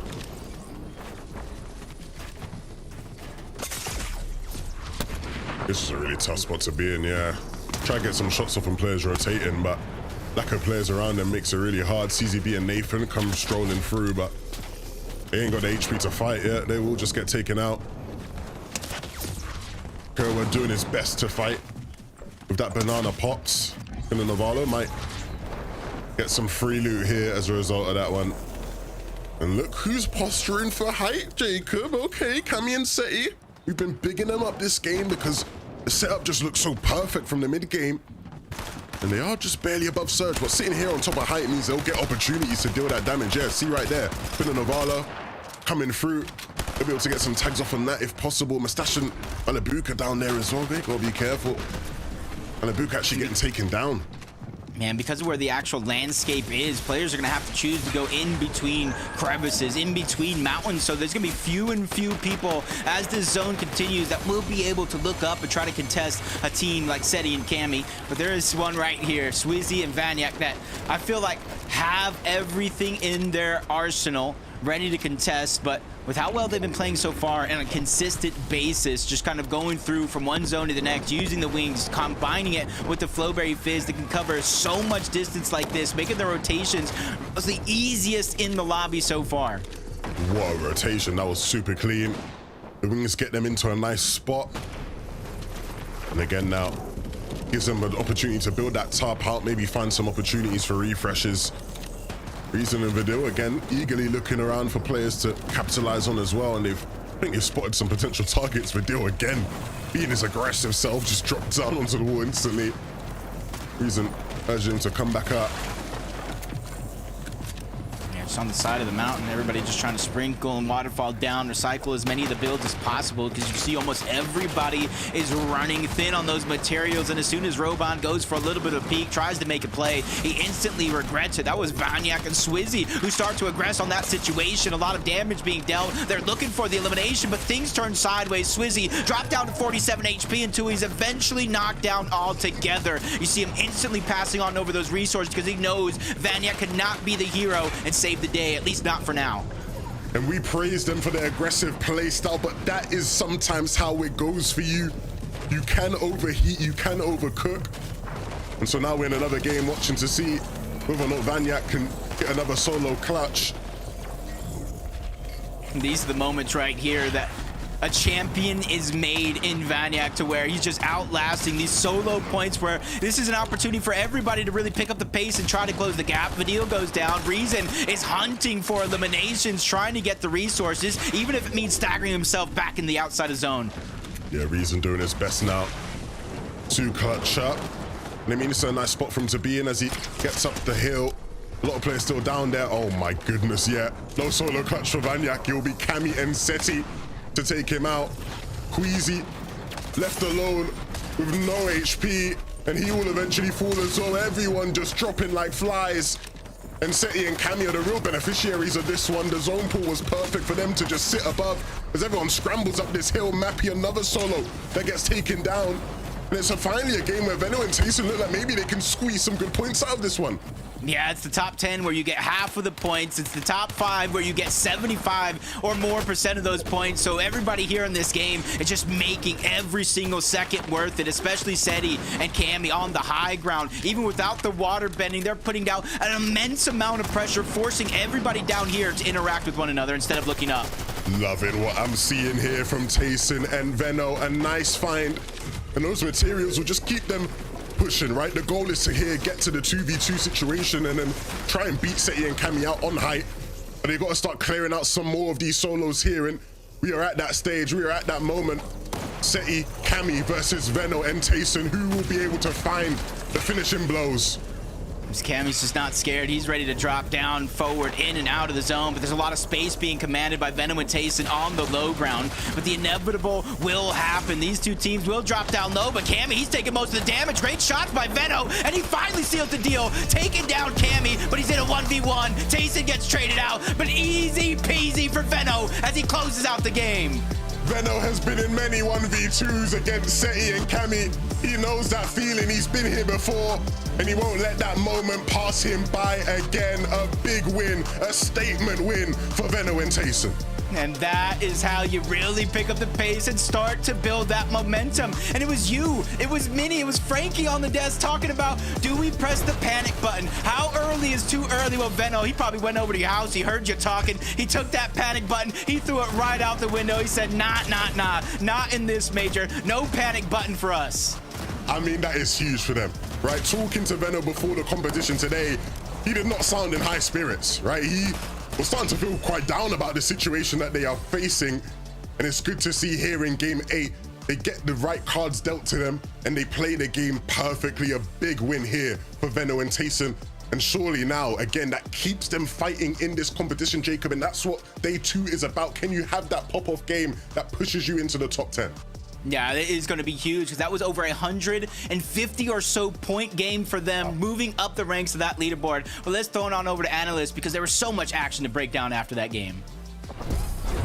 There really was, and there was a classic finish. Who doesn't love seeing Venno taking on Cammy and Seti, given the history between these players? And who doesn't love seeing the confidence of Venno and Tayson on that low ground, waiting for the high ground heroes to drop down, Benny Miner? Yeah, they've awoken. It's their first single-digit placement all weekend, and finally, what better day to do it on than the second day as well. Really, really love to see it. It's what we spoke about at the beginning of the show. These guys are getting to endgame, but they're not going the full distance. You can see going into this endgame, they had a couple of eliminations. Their Storm Surge is pretty good, but they just needed to combine it now with a few of those refreshes. This is exactly what I wanted to see. Look at that from Tayson and Venno, hip to hip, shoulder to shoulder, looking at the same player, looking for the same refresh, and then continuing their game on. This is what we could see from this team, and this is what we wanted to see, and I'm really happy for them to go.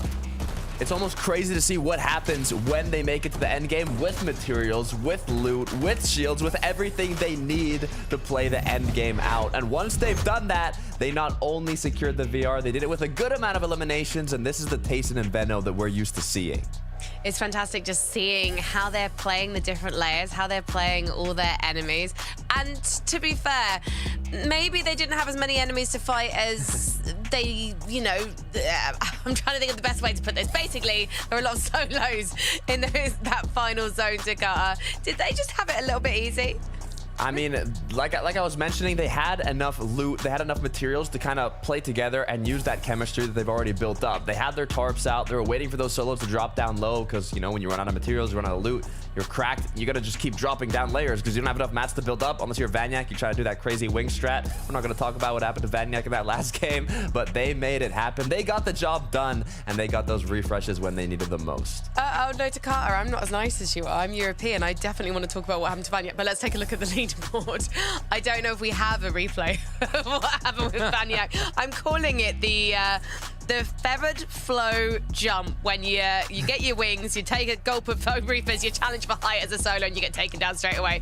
But to be fair to Swizzy and Vanyak, again, getting a solid placement in that game, Mini Miner. Yeah, really solid for Swizzy and Vanyak. Big questions about them from me going into today. Can they do it when their zone is on their drop spot? For me, though, looking at Cammy and Seti here, 4 places moving up, now into that second place position. Really, really like the way they played this end game. They kind of just played textbook Cammy and Seti. It reminded me a lot of how they won in the semifinals. That very first game of upper bracket day 1, they were on the dead side of zone, and they used all those spare materials that they could get from that side to then take height and just completely hold it down to Carter. This is exactly what we want to see from this duo because we've seen them pop off from height before. We haven't seen too much of it this weekend, but it's nice to see them finally pick up a win. Yeah, I love what I heard. Levin, he was like, ooh, Kevin and Seti on high ground. This is interesting. And look what they're able to do. We saw them in the previous majors kind of change up that original lower to mid ground layer playstyle and start, you know, playing high ground a bit more. And they're continuing to do so now. And you can see that it is paying off, not only securing a good amount of eliminations from above, but even making it to those last circles. They did go down in the 2 versus 2, but if you're going to go down in a 2v2, at least let it be against Tayson and Venno. Yeah, I thought this was a team that was destined for the win, of course, with that hype, but Venno there was just different gravy, the way that he was able to do that. He's had that before, of course, you know, that invitational, infamous moment, and yeah, I think it was a difficult one for him there, but I think he'd be really, really happy that they're able to close out the win. But Cammy and Seti, they're looking really, really good, and I'm liking how they're playing at the moment. All it takes really is a solid victory royale for these boys. Get like 5 elims to your name, get that victory royale, and you are taking over the lead. Although, of course, that does depend on how Swizzy and Vanyak perform in the next game. I do believe we might actually have a clip of the feathered foe jump, and you can find out what happens when you try and go for the 2v1 versus Cammy and Seti on the high ground. I mean, these boys, it was a real test for them, actually, we have to say, at Takata, because they actually had their rotation cut short by the zone. We're used to seeing them make long rotates across the map this weekend. Yeah, I mean, I'm not complaining, though, if I'm Swizzy and Banya. You can see how healthy they were looking going into this late game. I mean, Swizzy did end up getting knocked down here and eliminated with left Vanyak alone, but he was still able to clutch up a good amount of points. He tried doing the little fizz. I just start laughing. Like, every time I see it, it just kind of gets to me. He uses the wings of Icarus alongside that Flowberry fizz, launches himself up like a rocket, but unfortunately, it didn't work as well as it did in day one. However, they are still at the top of that leaderboard, almost by 100 points, so they're feeling more than happy right now. Yeah, definitely. And it's fantastic to see. It's great to see Venno and Tayson making a comeback. But do you think this is going to be the ultimate comeback to end all comebacks, Mini Miner? I mean, I hope so. Looking at them moving up, I think was it 14 places there on the leaderboard, now up to 8th position for Venno and Tayson. That confidence they're going to get, as Levin said at the end there, he said that Venno was feeling a little bit down, a little bit less confident about the day. So I hope that just allows him to regain that confidence for the rest of the games, because when these two are on fire, when these two are on the same wavelength in endgame, they're absolutely dangerous, and we saw that in that game. Well, you think back to last year and the major that was dominated by Venno and Quasi, and they got, I think, 6 victory royales across the weekend. Yeah. So there's definitely the ability to make up for lost time for Tayson and Venno right now. But can they make up for lost time in game number 9? With our casters, it's Levin and Jacob. That is going to be the biggest question we're asking ourselves as this game does progress. Fanky had it right. Can they make up for lost time? We know 6 games for day 1 are done and over with, and as this day continues, the games will get increasingly quicker and quicker than the last. And I gotta ask you, Levin, what do any of these teams need to do to close that gap? I mean, you really just have to make use of the few games we have, right? There's not many more chances. This game here is one of the last ones. You have to make it count.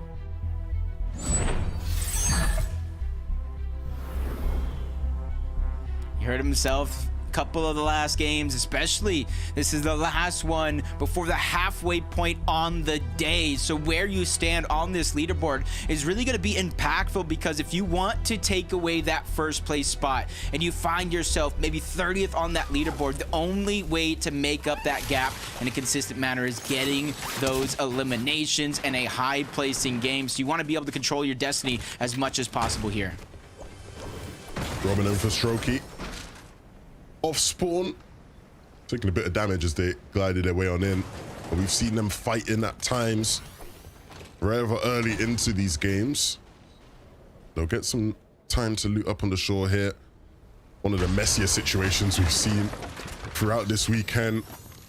I know all the Marius and Sandguild fans will be watching this with their eyes closed, shying away, because triple contested has just been such a big hurdle for them to try and climb over. A hurdle too big, a hurdle that not many teams can overcome.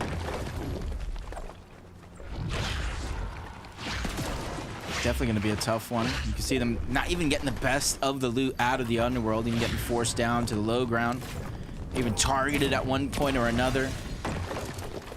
And then even we're talking about how contested the underworld is, you see at least 2 teams split dropping outside of the underworld. So even if they try to disengage and find loot elsewhere, it's already going to be taken. And we're seeing a lot of these early game fights over towards Pleasant Piazza. Volko and Vortex, they're at least able to get 1 elimination in that last game, which forced separation. And already it looks like they have the numbers advantage. They almost have them down to rights. That's also on the other side, where Marco's trying to alleviate some of that pressure, and he's done a successful job landing crucial shots in that moment to alleviate the pressure, but the fight will continue with Vortexers going down first. Oh no, Volko just quick to go down immediately after what looked like a fight that was going to go in the way of Volko, and Vortexers instantly got twist turned upside down. And what a shot that was from Asa to just stomp the fight out there, right? Not even leave a chance for a 1v2 or anything of that nature. Veno and Tayson, after it was a big game, a statement game for them, keeping their FNCS alive, keeping that distance between them and the gentle mates, Snazy and Podesite.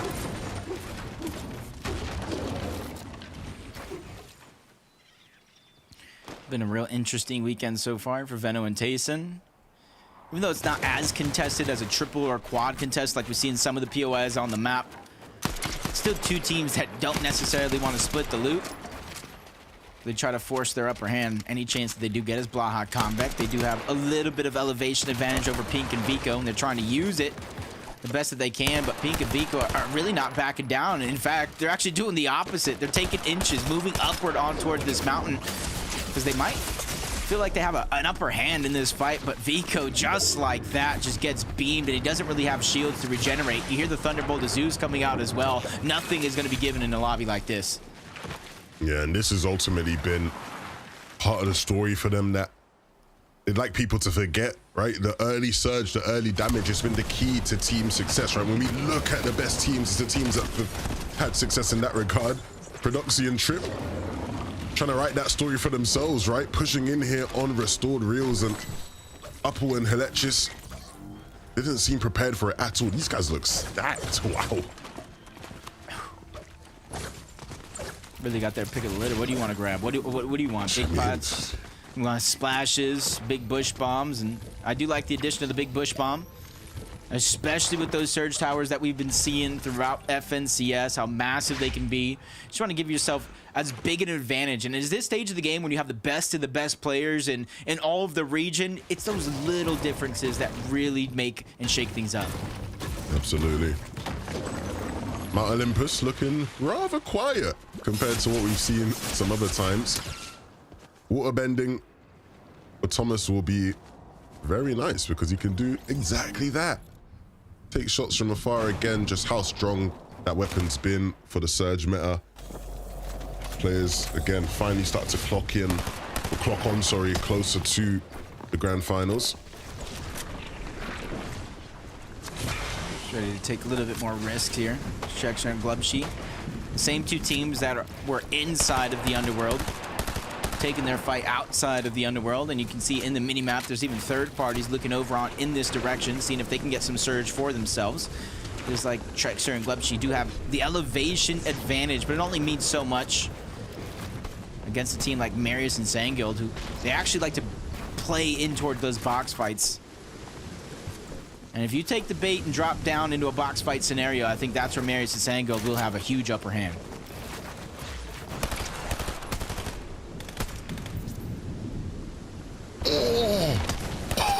Wow. He really thought he was going to be able to escape. Good snipe, taken down. The other team is now moving into Marius' position and taken down as well. That Cheeps and Turtle. The Underworld sandwich looking real. That's all three teams taking their fight from inside of the Underworld to the outside. Marius fans, look away. Don't watch. This is painful. Again, like you say, man, that sandwich is closing in on them. I mean, Glubshy, I believe, is the one with the sniper, right? Hits that shot. Crazy. Zangild just didn't stand a chance. And then Turtle and Cheeps are just waiting there at border patrol, not letting those guys come through. Almost look like Turtle and Cheeps are just waiting for a full-on fight to break out that they could third party. Realized it wasn't much. Got a couple shots and kept on with their business. To jump on board Cammy and Seti, and this would be a great time to see how they're getting that early game surge. Yeah, and you can see there just sort of the spare shields available in that base that Cammy had. It's interesting, right? From this position, that base that they play for, there's a lot of lines of sight towards fencing. A lot of stuff going on when it comes to what's happening in the east when you start looking towards the Mount Olympus area and brawlers, and of course they can start seeing what's going on over towards the west as well. It doesn't look like there's much going on this game, so it'll be interesting to see how much damage they actually have accrued and whether or not that starts to become a problem for them. Of course, there's this bunker here as well that they do like to play for when it spawns in, but I do believe yesterday they were actually just letting Andalex and Sato have it in a lot of the games. Yeah, think a lot of times, like, there's almost no point if you already have your perfect loadout. Maybe you can get some extra heals or deny it from another team, but you also don't want to be one of those teams that gets stuck down there, camped by a whole nother team, and have your gameplay kind of dictated by whether or not they want to disengage and kind of let you out for free. I see Swizzy and Vanyak in the distance. Reason and Vidil trying to catch up, close the gap. 3rd place. And this could be a big moment for someone like Reason as well, newly signed to Exceed. And now can you imagine signed for the first major and you win that first championship, you get your global spot secured, because it's more than just the money that we've been talking about and that is up for grabs. 100%, and especially for Reason and Vidil, right? Flashback to Major 1, they were the team in first place at the end of day 1, right? They know what it feels like to be in that pole position. Reason's experienced that twice now in his career, right? Back in Chapter 4, Major 1, playing with Janice, he was first place at the end of day 1. So he's really been in touching distance multiple times now. And so I know he will be hoping that they can finally make it their time. Oh dear, what's going on here from Cringe and Noms? Oh man. Overhala, Finn. Oh, they ain't got a Scooby-Doo. They ain't got a clue. Oh no. Oh no. Oh, that's just unfortunate. They thought it was free. And that's the thing.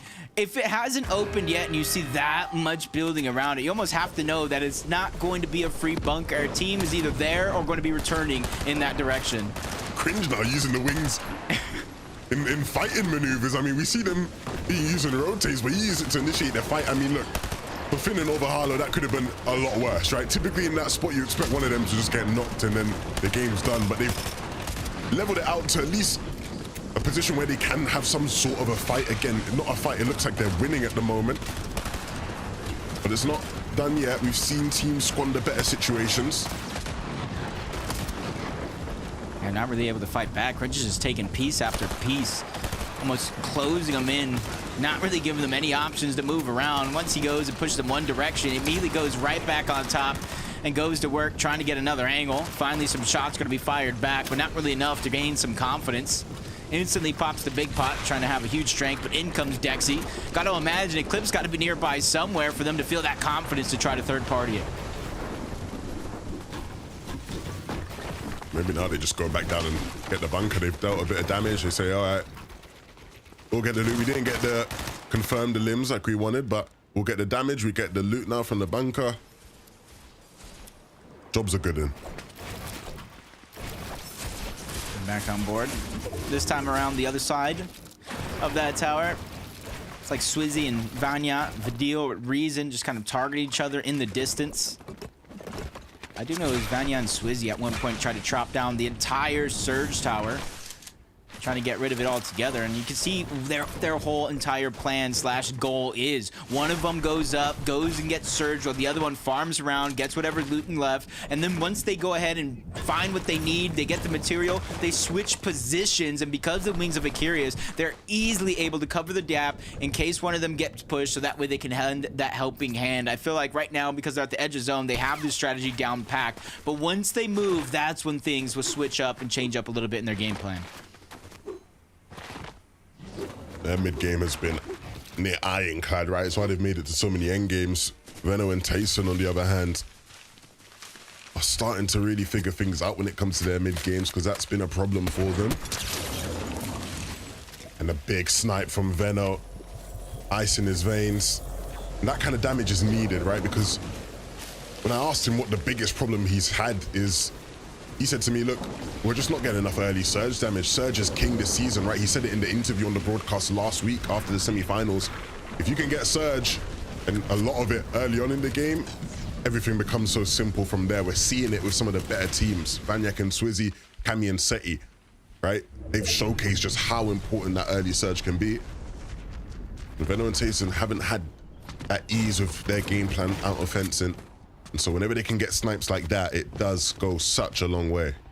Yeah, and I think that's one of the biggest shakeups that happened, you know, going from the qualifiers week 1 and 2, the semifinals to here, that there were so many different formats, open style lobbies, that Surge wasn't necessarily as prevalent going through this process, but coming to the set lobby where you have 50 of the best teams in the world, you're not going to get those same opportunities, so you really have to start to think outside of the box and really hone in on your Storm Surge strategy. And that's what we've seen, the adaptation, the flexibility from a team like Queasy and Thomas. Throughout the qualification, we were even wondering how far they would even make it and started in the lower bracket, and Surge has been a huge part of that downfall, but you could see them adapting, changing things up, stealing other people's strategies, adding it as a part of their own, just like that, to chop down some of those Surge chargers and hopefully get some damage that they need. I mean, talk about an ad for the new season, eh? Bro's got the lightning, he's got the water bending, he's using all the new items.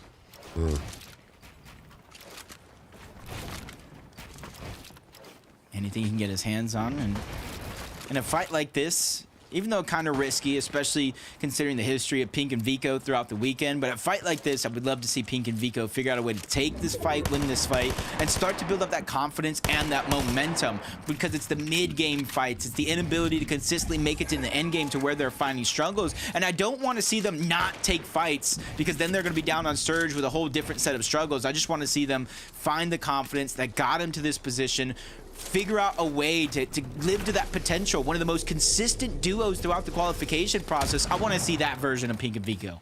No, 100%. Who doesn't? Redoxy and Trip find themselves in a bit of trouble here, rotating in the storm behind Cammy and Seti.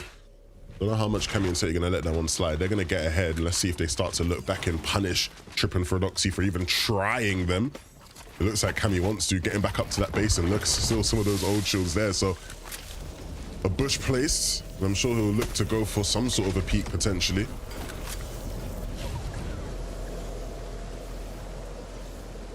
So much where decisions have to be made. Stay in zone, get a couple more shots in Surge. They're 350 above. And we can see them slowly falling down below at the time that they stay idle. See, already 2 eliminations for Swizzy. Wow. And Vanyak. And damage from across the map. They're looking like they're going to solidify another one on the Hedra. And even get some damage onto his teammate. 1,000 above Surge. What is this madness? I mean, lesson learned. If you're not using water bending, you're not trying to win here. Let's chill out there, Spaniak. Let's chill out. I mean, yeah. You got to be able to make sure you can handle it if you're dishing it out.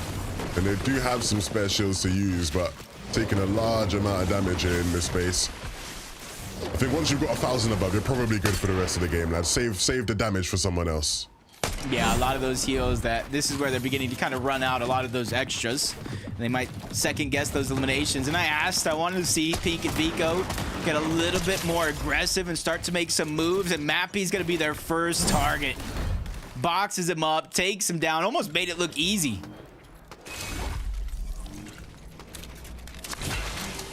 The rest of this game becomes a challenge though for Vico and Pink. They got a far rotation to make. And even though they've been able to deal with some of their Surge problems, they're gonna have to deal with potential loadout problems, right? In terms of just materials. How do they get the mats are probably gonna have to be forced to take another fight tish to keep themselves kicking in this game.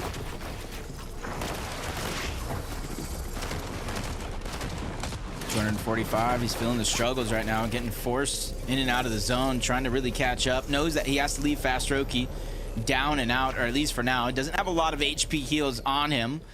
You can imagine there could be something left on over, but that's Cringe and Noms, and they're not ready to just solidify one elimination. They want both. They want to take down the full duo. They're going right in and at him. Especially if you look at their material count, not very healthy for them, or at least not where they want to be. So probably looking at this as an impact elimination where they can refresh themselves, but running from one fight right into another. That's reason, that's Fadil, or making him regret ever going up on top of Rift Island. And it does look like they are going to get credit for that elimination thanks to the storm. He tried to figure out a way out, but he just went too far out back to the lobby. How Reason snuck that shot through with the DMR. Nasty stuff. But that is just what they will do. They're always going to punish your weaknesses, Reason and Vidal. That's what makes them such a top team. And now they sit in a good spot here on the island. They'll be able to pad their way into zone if they like. I don't think they'll be able to go down and jump on anybody's rift. And just like they're having that idea to stagger themselves, wait back. Zone hasn't moved just yet. Still got 20 more seconds for that. But you also see Malibu and Mustache on top of Rift Island. A lot of these teams opting to use that launch pad, try to give themselves the easiest and hopefully safest rotation, as others are going to have to Rift and launch pad themselves. But going too early, that's what makes you a little bit of a target. And that's why you see Vidal immediately having to dive bomb himself down to try to create a little bit more line of sight safety.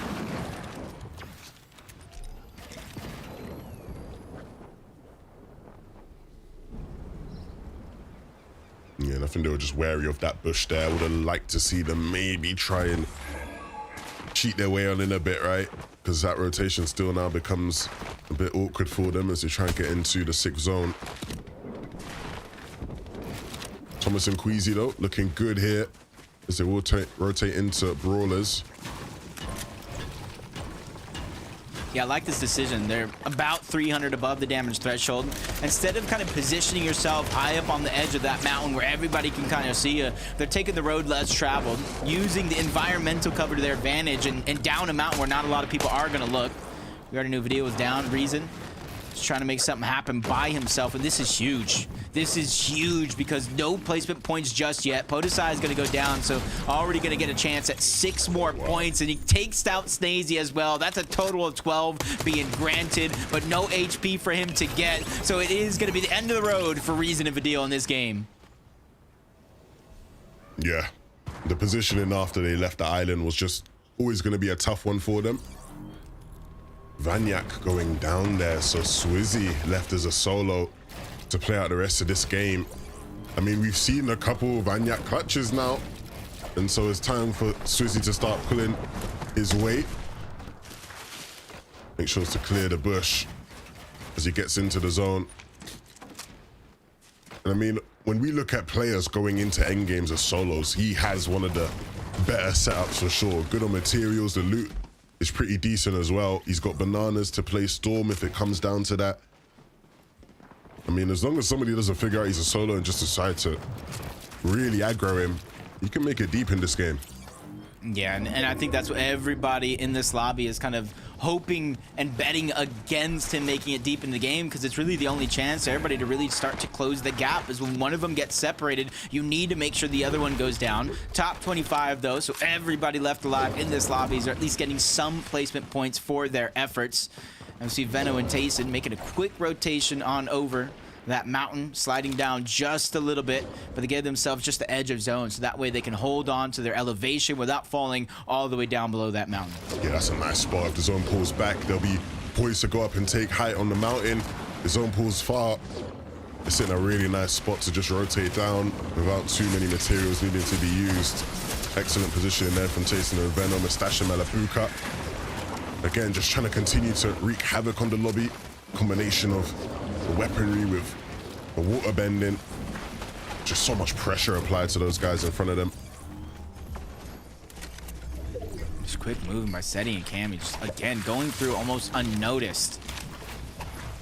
And the only thing that I feel, wouldn't even call it a downfall, but just something you can wish just a little bit better in the game plan is just the ability to find a little bit more eliminations in these end games. I'm not necessarily concerned with the early game, with the mid game, because Cammy and Seti have always been known to play a little bit more passive, but it's in the ending portions, moments like this, where they need to start picking up those eliminations. Otherwise, you're kind of just betting and hoping that Swizzy and Vanyak go down early through no fault of your own. And I like this, right? They suspicious of Vico, who's up there. So they pause for a moment just to try and gather themselves, pop a fizz, maybe even a banana, just to be able to get past him as quickly as possible. Now they'll save the bananas, but they will use the fizz, and Vico does make his presence known. That will force them just to pause again here. Now bananas being used. Now that they're playing in the storm, understandable. Now they can just wrap around Vico even easier. And ultimately just start ramping. Yeah, we love to see this. We see this all the time. When you're ramping late into zone, just single ramp up. If someone chops you out, you got the fizz effect. You can drop down perfectly into a nice spot in the zone. And again, this is just looking like another textbook game for Cammy and Seti. Yeah, they immediately jump down, take the front side of the zone. They don't want to risk everything come crashing down. They have to hope to try to maintain their position on the high ground. I think that's a great heads-up play, sticking to the blueprint, what they know best. Swizzy by himself. At least he's been able to get some points for placement so far. 6 teams going down, especially with that point multiplier. That is a good amount of points for Swizzy here as a solo, but in order to keep up the pace, he at least needs to make it into the top 10, or at least as close to it as possible. You saw him looking at the loot there in the storm. I think that position for Swizzy, even though it's awkward, is definitely playable, right? He's got the fizz, he's got some bananas. Again, he can make a similar rotation to what we sort of saw Cammy and Seti do there, right? Where he just sort of waits for the storm to catch up and then uses the bananas to wrap his way through the storm into the safe zone. Thomas and Queasy have a bit more of an easier time. They will have to invest some materials, but ultimately that will get them the position they need inside of the safe zone. Yeah, 130. Oh no, Queasy gets taken down as he goes in. Combat and Blaha take him down. Just a little bit of separation is all it really took. Now Thomas is really trying to make up for it with how well they have been doing up into this stage. You gotta hope Thomas stays alive just a little bit longer. He does have a little bit of materials to work with. Finds some Flowberry Fizz, only 4 charges. That's gonna give him 4 opportunities to bounce his way to the front side of zone and save as many of these materials as possible. Yeah, I mean, this is where things start to get really tough for Thomas. I mean, I feel like we've seen him in these types of positions millions of times almost. But it will be another test for the big Thomas HD. Can he pull this clutch from the deepest depths of his bag? What does he have in store for us? Doing good now just to sort of wrap around on these hype players and use that fizz just to drop all the way down onto low. But will there be a refresh opportunity for him here? He's feeling a lot of the pain that Swizzy's going through right now as a solo, but he's out of builds, trying to get a huge flank onto Veno. A couple of shots gonna be landed. Distraction is there, but Destru goes in, takes out Thomas. Cammy now by himself. No Seti in sight. 1 elimination. They're trying to figure out a way to power through, but he gets aggressed on. Quick thinking, moves that build around. That's Pink, that's Vico, and both of them go down simultaneously. The gift of the mats won't be enough to keep him in the game though.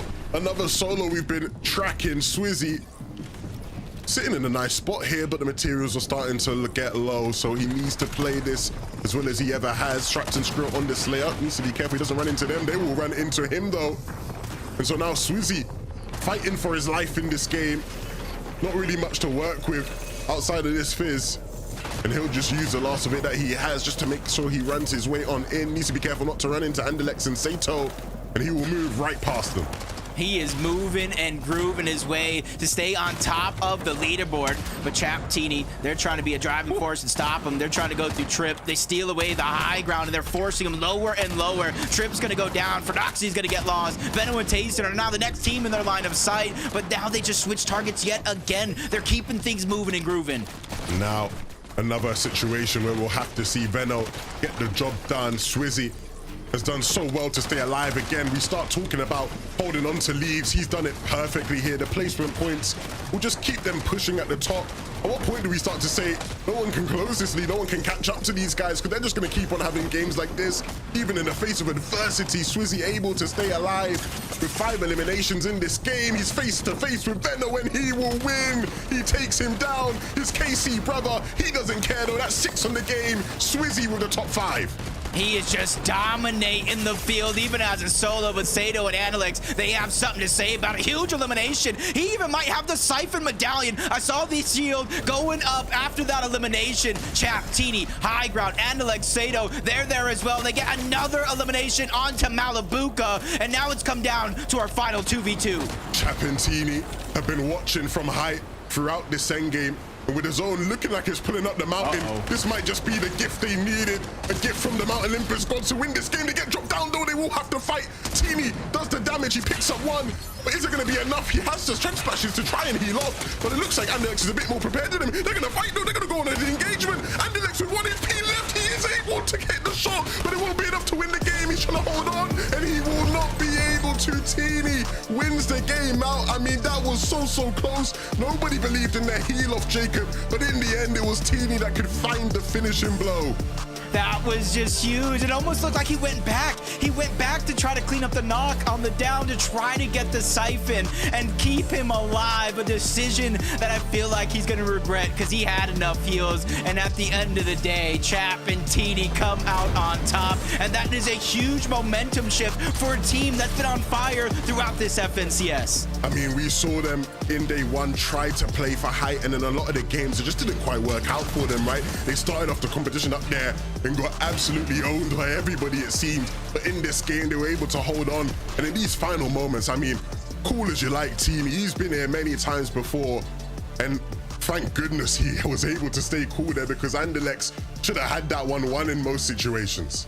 Yeah, it's just the thought process, trying to use the medallion, trying to get the siphon. You can only imagine what is going on in the communication as well, but you got to give it up for a huge victory and a huge amount of points being gained. Let's throw it on over to Analyst to break down that action and more. Thank you so much, boys. What an epic 2v2 to round off game number 9. And it was great to see that Chap and Teeny are making their presence known on day 2, Takata. Yeah, I mean, there's too many names that popped off, but Chap Teeny, from day one, they were looking incredibly strong with the high ground, but that dream came shut down very quickly, although now they are back in business. They said they couldn't do it, but look at them now in getting to the final matches of day 2, the end of the grand finals competition. They are back in the game now with this VR. And it could have been even easier for them. You can see, look, it goes up the hill, the zone. When you're on height in that situation, it's so much easier for you because all the teams, all the players down below just sort of get suffocated down there. But it's Teeny and Chap that actually ran out of mats there, which meant they couldn't build up onto that mountain. This was quite possibly one of the most crazy, scary, confusing moments of an endgame ever, the craziest moment. And ultimately it worked out there for Teeny, who used all that experience, of course. Only his second win in grand finals for him, and of course Chap's first because it's his first grand finals here. So really happy for that duo, and I think they're going to hopefully build on that momentum. Yeah, I mean, the decision-making that must have been going through Teeny's mind there was something to behold, withstanding the pressure so well. We should also, though, give props to Anderlecht and Sato as well for holding their own and making it to the finish for both of them, Minimana. Yeah, it's a nice amount of eliminations for these guys as well. Look at that, 11 eliminations here. I'm not sure if they did get that 12th. I think they might have there at the end. So they had the heals, of course. Anderlecht here. I think realistically, you'd want to expect a little bit more from Anderlecht here. All it took is a couple of connected shots. Didn't quite make it happen because he didn't connect with that gatekeeper shot. And of course, the second one he also missed. So he was forced to sort of back off from Teeny, who was applying all that pressure. But a solid game from those guys, nevertheless. Let's take a look at the leaderboard because we only have a few games left, boys. So the global championship spots are on the line. We've got 5 of them up for grabs. Currently, Venno and Tayson are within clutching distance, but it's incredibly tight if you look for places 5 to 10. And then, of course, looking at places 1 to 4. Swizzy and Vanyak are continuing to assert their dominance. They might not be consistently taking high ground like they were yesterday to Carter, but they have been showing they can individually get it done. It was actually Swizzy's first elimination in that last game, and then he decided to double down on his luck, and he got eliminated in the top 5 with 6. It was a phenomenal performance. Yeah, I don't know if is this Peterborough Pollo, Swizzy, Vanyak, NAEU. I don't even know what's going on right now, but we saw that Vanyak got eliminated in 7th zone. Not even close to the end game. 7th zone, and Swizzy says, nah, that's no problem for me. I'm holding my weight. Vanyak got a couple clutches. Now it's Swizzy's turn. Elim after Elim all the way to 12th zone, securing that gap that they have between second place on the leaderboard. We always speak about how good both of these guys are individually. They've needed all of that individual brilliance today to stay afloat, to stay on top of the leaderboard. And of course, Swizzy showing us exactly how he can play in these endgame moments. We haven't seen a solo clutch from him yet today, and now this is the first time we get to see him shine of course, he was the elimination leader yesterday as well. So the fact that he hadn't picked up any eliminations until that very last game was quite shocking. But for this duo now, I'm excited for that. I think when Vanyat went down, I was like, hang on a sec, they were 1,000 above the Stormstone threshold. Could they have thrown the bread in this game? But no, Swizzy didn't have any of that. Well, it's easy to forget that Swizzy has got so much experience for his name. He's got 2 major titles in different regions in Asia and Europe, obviously memorably winning the 3rd major last time round I say in Chapter 4, I should clarify. Meanwhile, Vaniak does not actually have a major title. So it'll be interesting to see if he can claim his first today. And it'll be interesting to see if Cammy and Seti can yet again show that they're the most consistent duo, that is my words I have to say, in Fortnite history, because they are just playing an absolute blinder here and they're asserting themselves as the day 2 kings of the high ground mini minor. Yeah, nicely done from this duo yet again. We saw them making really nice rotations. They were using the Flowberry Fizz, ramping all the way up onto into almost a sky-based situation. And of course, Cammy was just left as a solo here, just trying to squeeze as many of those placement points out as possible. He'll give it a little bit of a gift as well, with Pink and Vico actually going down right outside of his box. And I thought, right, this is great for him. He can use this momentum to continue in this game, but it just didn't quite work out. This is the moment right here, Takata, where he got all that loot, but of course, too little, too late, and everyone was looking at him. One little shot and it was the end. And even another just quick mention for Thomas HD and Queasy. I mean, Queasy, he's won a game in the last 10 grand finals he's participated in, and they are yet to win a game. So with just a couple left, I don't know if we're going to see a change in history here. Well, let's see, because we've got 3 more games to see if Queasy can continue that Victory Royale streak. So let's head back to Levin and Jacob. Thank you very much, Frankie. I am very excited, right? Because as we head closer and closer towards the end, for me, it feels almost like we're more at the halfway point than we were yesterday, even though we played more games. I know I'm maybe not making too much sense here, but just in terms of, again, the amount of points we've seen be accumulated from a lot of these teams now, Jacob, things are starting to get really close in the leaderboards when you're looking at who's going to be able to qualify for the global championships. Yeah, it's going to be a real tough one for a lot of these players to kind of traverse through the last couple of games with so much pressure. Yeah, absolutely. And I mean, I can't wait, right? You know, as we always say here in EU, what does pressure make? Who knows? Who knows? But we'll find out in this game, so let's get right into it.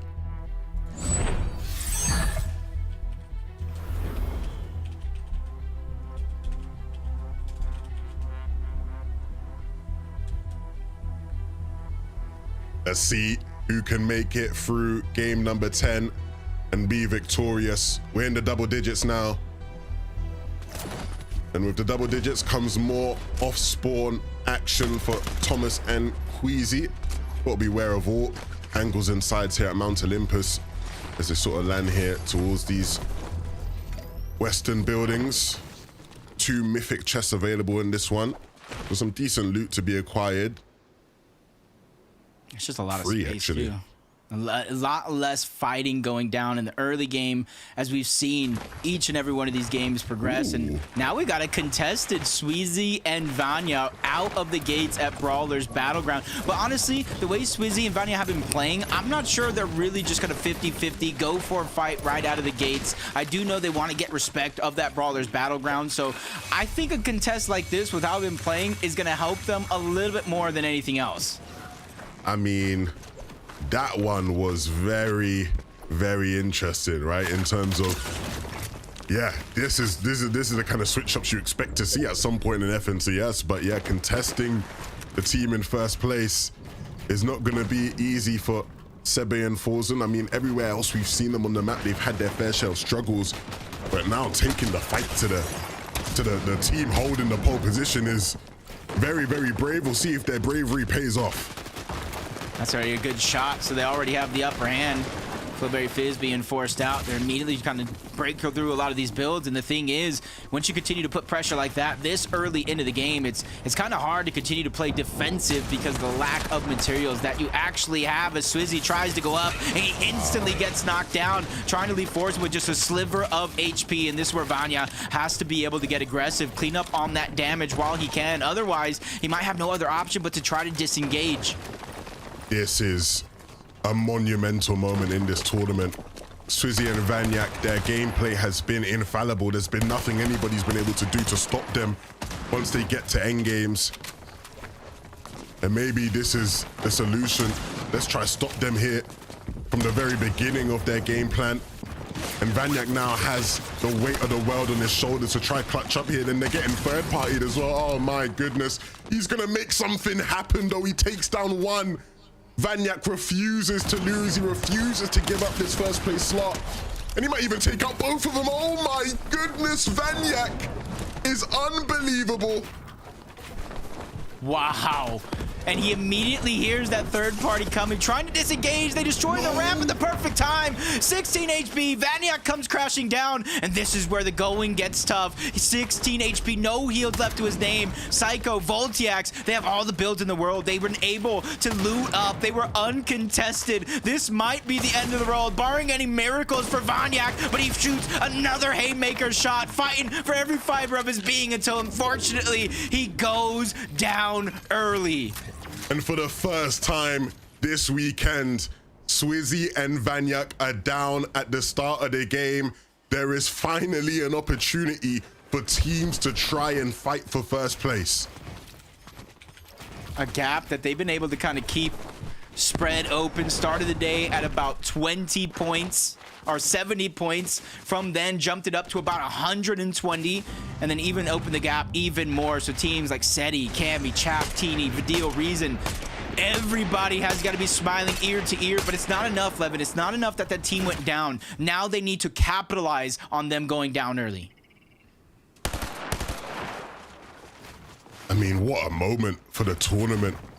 Vanyak and Swizzy, they did everything they could, right? But I think as soon as Voltiax and Cool saw in the feed that Swizzy had gone down, they knew instantly to try and hunt. And hunt they did. Vanyak put on such a valiant effort. But sometimes that just isn't enough to get you through those situations. For the likes of Adil and Reason, who we watch here, now everything they do in these games becomes even more important. If they can win this fight here against Vico and Pink and really set themselves up here for a good game. Again, now we start looking at, can they start catching up to that 600 point mark? With the pop-up games they have, Jacob, it's definitely not impossible. Definitely so. They at least have won 162-point games today, and that was in the first game to start it off. They got 14 eliminations with a third place, and that was the start of them closing the gap. And especially with Swizzy and Vanya now down, they can close the gap even further with another game like that. But it's just all about being able to put up such a good fight through and through. And tune into Venno, having to rotate away from fencing fields in consecutive games due to the fact that Tayson has gone down early. I mean, again, when you have a team who's been struggling with their mid games, one of the players going down this early definitely does not help that.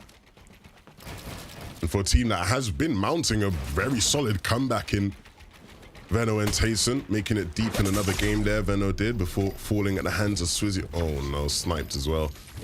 This really does become a thorn in their game plan. Yeah, even having to use some of those heals. The lucky thing for Venno, though, is unless it's any of those teams from fencing fields, you might not necessarily know that he's a solo as Teeny Chap. Hot off a win. Take down Asa, who was separated so far from Marco, and judging by the fact that there was no knock, just straight elimination, got to imagine Marco has gone down due to his early fight himself at Pleasant Piazza against Voco and Vortexers. It's really going to show that those opportunities to make up the point gap, no matter where you're positioned at on the leaderboard, because there's still thousands upon thousands of dollars up for grabs, even if you don't take first. There's 5 global championship spots up for grabs, and the way it's looking right now, if Queasy and Thomas move into that top 5, the spots just roll down. More the merrier. Better for everyone else, right? You can get an extra spot.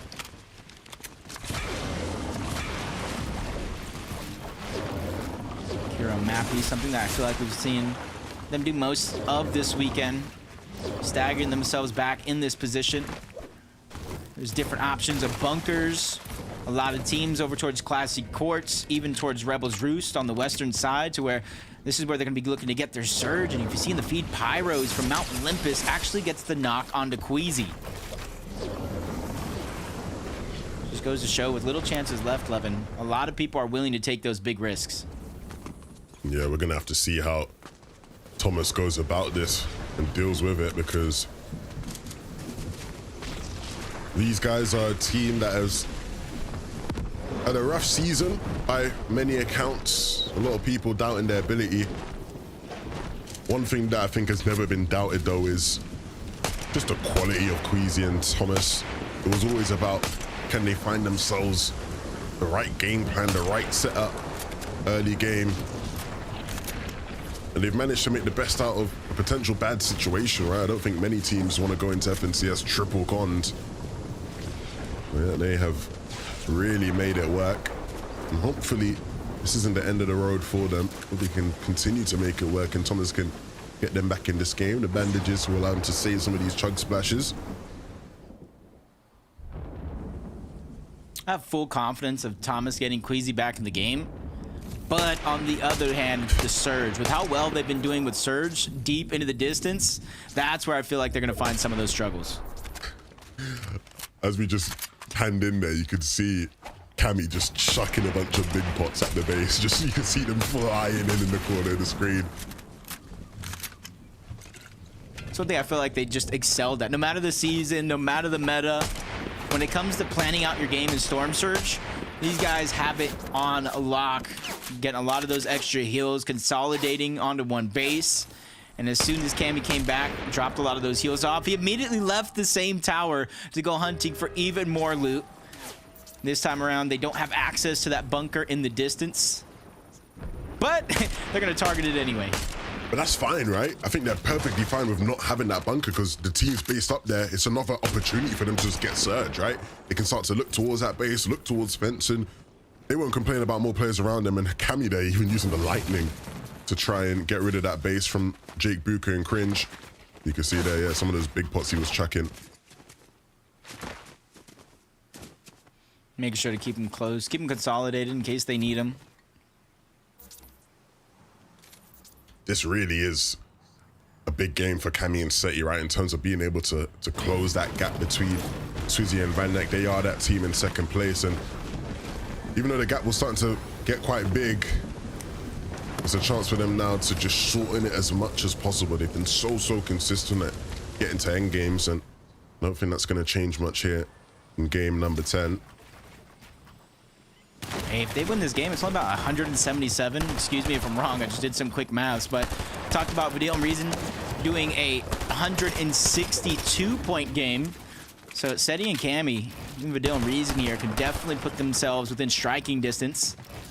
And Vanyak and Swizzy, you can see 436 points on the other side, though. They're going against Nathan and CZB, who has been phenomenal up until this point, where I feel like they just lost the momentum of their qualification process. One of the more consistent teams up until a certain point, and then they just kind of lost it. But it's never too late. 38th place, like I talked about, still hundreds of thousands of dollars, still a top 5 that you can achieve from here.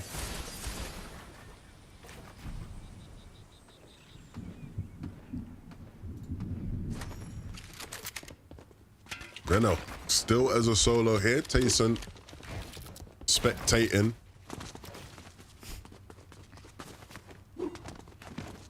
And I mean, it's always harder to rebeat your teammates when you're landing at a mid-map spot, right? It's all the players around just make it so awkward. Oftentimes you find yourself running into a corner of the map to try and find a reboot. Nobody's around. And I think one of the even harder parts about this spot now is the solo for Venom is just all the Surge bases around, right? You see how he's constantly just having to look up at the different bases, make sure nobody's actually looking at him, peeking towards him.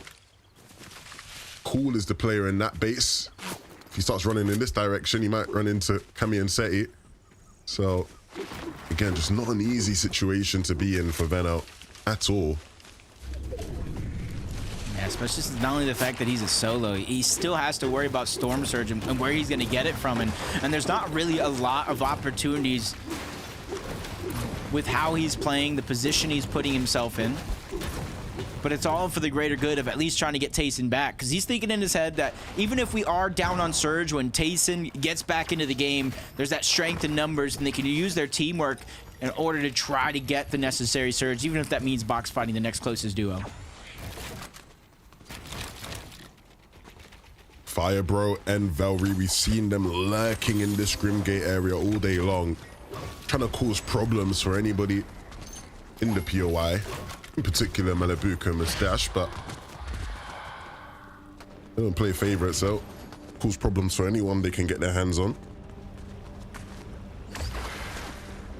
Yeah, they're one of the teams to, don't know if they did it this game, but they typically like to base up on top of Grimgate, build their Surge Tower on top of an already massive tower, try to double the distance in which they're like to see. But judging by the fact that they're going after Twy and Jakey here in a situation outside of zone, they might not necessarily feel confident with the amount of Surge that they've got so far. Not just the Surge, look at the mats, look at the loot, right? I think they probably aren't content, and understandably why, right? I think if they had maybe gotten a bigger beam onto one of Jakey or Twy there, they probably would have just aggressed onto that and looked for a full-fledged fight. But even when you are desperate to try and get an elim to push yourself back into the game, you don't want to be too hungry for an elim, right? That's when you start making mistakes and leaving yourself exposed. This is nice. Cringe and Noms based up here just by the river Styx, so they can drop into the water and get free dashes with just one edit. And from starting the day in second place, little by little having a couple of hiccups, and they're just hoping with the games left, it's not too much to worry about. They can eventually try to pick up the pace.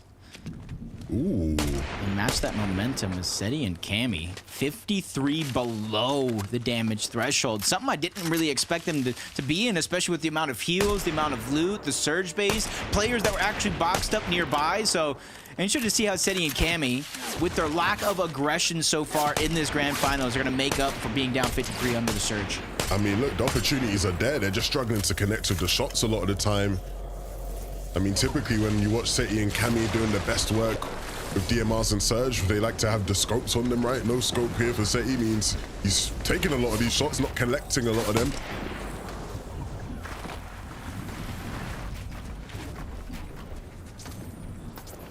I think he knows that persistence is key in situations like this. They're not going to be the only ones looking in the direction of that tower. And when this next zone, they finally make their way in, and they don't have to travel far before they're at the next zone yet again. But Veno still floating around that fencing fields. Hasn't really had that opportunity to go for the reboot just yet. He's 16 above, but instantly drops 24 below, but connecting the shots at the perfect time. And he has multiple options. We were talking about Seti and Camby having options. Veno has just as many options to try to get the surge as them.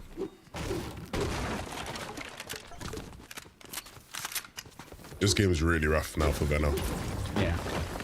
I wonder what he'll be thinking in terms of just a plan to get Taysom back in the game. I mean, if they can find some more whites, yeah, look, so those med kits, if you can find a couple more whites and maybe he just stays in fencing for a bit, gets the reboot off, and then they try and just fight a team to get back into the game, but ultimately not the best of spots. Reason of the deal though, up to no good as usual, I'm sure. Yeah, Giras and Chari, their latest victims.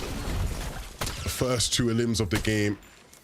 And in a game where Seti and Cammy aren't looking too hot on Surge, maybe this is Reason of the Deal's time to try and really close that lead. Wow, Veno making sure to punish Blaha for peeking too aggressive. He's finding every opportunity in the book. Sees Podesai though. Well, he once he thought was an easy elimination from a solo. Podesai and Snazy, the original contested drop, take down Veno. But as we tune into Thomas and Queasy, one struggle, another team is able to get each other back on up. And with how long Thomas actually stayed in the zone, I knew it was going to be a possibility. I was just kind of questioning where they were going to position themselves in terms of Storm Surge, and they have still figured out a way to be above. Yes, they are slowly but surely falling down, but they did just enough to not only get to zone, but now they can worry about Surge as soon as they get there. Yeah, let's take a look at how they dealt some of that damage. A replay here of the limb onto Scroll, who unfortunately couldn't quite match their muscle. Wow, Thomas with a nice little tag there, and then being able to close things out onto Scroll. Teeny and Chap suffering to Surge. Not something that this team might be used to here in this grand finals, but on the other side, it's Pink and Vico. You see them trying to create space for themselves. That's not going to stop Teeny from getting in. The onslaught continues, but it's going to be a trade. Down goes Pink, down goes Chap. Teeny trying to get as much space as possible, so that way he can have a chance to breathe. Vico goes, backtracks, cleans up that elimination onto Chap, and it kind of brings it down to a 1v1, which is dangerous because there's at least 2 duos that is hearing all this action in the distance that can jump on over in this direction if they so please.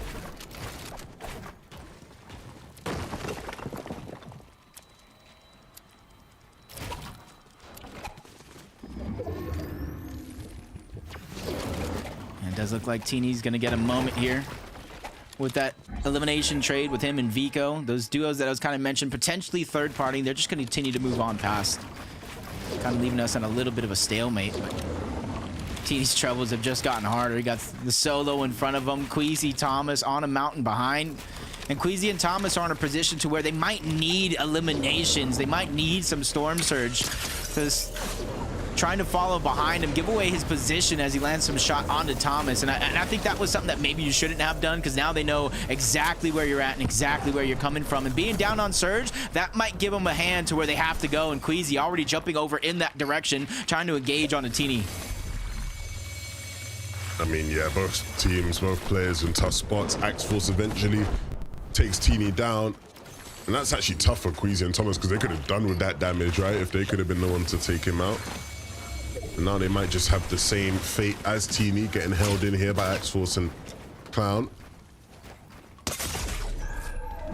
It's gonna be tough though. Tough. Down on Surge, now it's doing damage. And then if you look at Queasy's loadout, Waterbending DMR doesn't really have the loadout to go for a box fight against any other team. There's about like 14 players or so that do need to go down. So out healing this might not necessarily be an option for Queasy, especially since he's running out of heals, taking damage from the Storm. Storm Surge finally does him in. Down goes Queasy and Thomas, and no placement points this game for their efforts.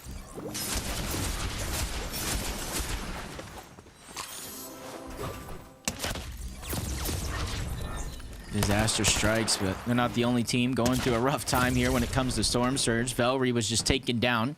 You don't get knocked when you get taken down from Storm Surge. You just get eliminated altogether. Now Fire Hunter is going to be stuck by himself. There is a few options for him to try to get the Storm Surge, but the time to get those shots is definitely running out. 40 below, and because of that, Chicho just quickly looks over in that direction and steals away that elimination. Again, just shows how hard Storm Surge has been for teams this season. Teams who we've seen consistently be good with Storm Surge today, and in day one, all struggling. Cammy and Seti below, these guys have been one of our biggest beacons of how to play Surge, how to be consistent with it. Even they're struggling here in this game. Yeah, it just goes to show no matter how picture perfect you think a team or someone can be, everybody has their struggles in a lobby that is this stacked. Vico. And Vico just trying to sneak up on this Seti. Quickly spots him out and puts him down. The struggles will continue for them, but that's a blessing for Seti and Cammy, because now look at the Surge position they're in. Much, much better. Just like that, they turn it around. And a limb here onto Destru. And then one onto Vico. It was for Strokey that picked up the confirmation onto Destro. So Cammy and Seti will only get the credit for one of them, but those extra points will go a long way. They're doing reason. Not struggling with Surge, but the loadouts, the materials not looking as comfortable right now. Don't have much shield, don't have much HP, don't have much materials, and the pressure being applied to them might be too much for them to muster over. I think the big thing now is getting the most out of the HP they can and hoping they can just sneak a team here trying to rotate in. They're one of the teams furthest to back now, so there's not really going to be anyone here other than Cringe and Noms to fight. And they know that, so now, yeah, focus on just trying to get into the zone. Oh, no. The wing rotate doesn't go as smoothly for Video here. Oh, no, he has to wait, and he's not going to have the flow berry, so he's not going to be able to cover as much distance as Reason, and he quickly flies by Trash and takes him down. That's a big elim, but Reason falls as well. They get separated, and that's going to cause a little bit of displacement. They're 400 above the damage threshold, though. I think Video has put himself in a position as a solo where that's the only thing he has to worry about is staying alive. And I have to say, if Swizzy and Vanyak are watching, they must be jumping for joy. All their biggest competitors having tough games. Trapping Teeny down, Vidil trying to clutch as a solo. Cammy and Seti were down below on Surge and not looking as dominant as they have been throughout the day. If all those teams who are competing to try and catch up for first can't get the most out of one of the few games we're going to see Swizzy and Vanyak not play a part in the end game, then they might just be walking away our champions come game 12. But Dildo, still yet to let that happen. He's going to try and do his best as a solo to try and muster up some points. Pressure being applied to Dexy and Eclipse. Yeah, he has to take advantage of the positioning of where those two players are at. They have their backs up against the zone, and he has to continuously try to spray in, because even though he's not out of resources now, that eventuality will come within the next couple of zones to where he needs some sort of impact refresh on those materials and the hills as well. As Mustache, Malabuka, over 100 above the threshold. They're looking squeaky clean as can be in terms of positioning. Quickly using the Flowberry Fizz, mix that with the dashes, and they waste no time getting from point A to point B. Almost got scary there for Mustache, but literally dashed right past the trouble. And now, as Janice and Flixie look to re-establish their high ground, Mustache and Malabuka, typically you look at a team with the Grimgate medallion and think they will be the biggest threats for it. That isn't typically their style, so I'm sure we'll keep seeing them on these mid and low layers. But Dill's going to be forced to play on these kind of layers right now when you look at his materials. For the player with the most elimination so far today, 14 total on the day, there is a chance he can add to that tally playing from where he is playing. We'll let the Storm catch up to him a bit as he tries to get behind an unsuspecting team. Zong continues to pull Fardo, and so now he's going to have to start running, figuring out where exactly he is. He's got to go a player right in front of him. With now just 2 builds remaining, things are looking really tough for Vidil. Yeah, he's running out of time and opportunity, something he needs both of, but spots into the distance, trying to see who he can jump on to try to get the elimination. Said he can be on the high ground, smooth sailing as they put pressure down from above, and Vidil's luck has finally run out, gets toe tagged and sent back to the lobby. As Cammy and Seti, they look like they're poised to take the high ground. He gets overtaken. Yanis and Flixie, they've been able to hold on to it up until now, where Shrapt and Skrill have finally made their presence known. Mustache and Malabuka still kicking in this game, and with the Grim team alive, you know there's always going to be a threat in the lobby. He's in somebody's box though with Seti and Cammy. They're going to take him out. Oh no, he actually slips away. How does he survive there? And a banana waiting for him in his box from Malabuka. And Mustache got really close to the end of his game. These two stay alive though, and that is huge for their duo. Yeah, slip and slide of movement for Mustache to stay alive, and he quickly dashes to the front side yet again, trying to solidify the positioning in the front side of the zone, but they run into Cammy, they run into Seti. Battle of the Titans. Malabuka dropped down to just a sliver of HP, and you can see everything they were fighting for. The legendary banana to try to get them even further in this game, but down goes Mustache. Malabuka, he's have to be up for a tall task, because now he's left by himself. Malabuka Mustache just kept running into players on their layer. And it looks like it's going to happen again. He's just dashed past 2 players, but it will eventually take him out. That's Trulex and Chicho. That was a great attempt to try to dash to safety using Chicho as a box against them, but he still gets taken down altogether. Medallion's changing hands. Trulex, he's the one that has the fighting shot, and you see him switching on over that medallion. He's already got his 3 dashes and his chance to move forward in this game. Cammy with devious intentions here behind Strapped. He will be able to connect with 1 shot. Won't he be able to finish it though? Strapped will be able to survive as Cammy goes down.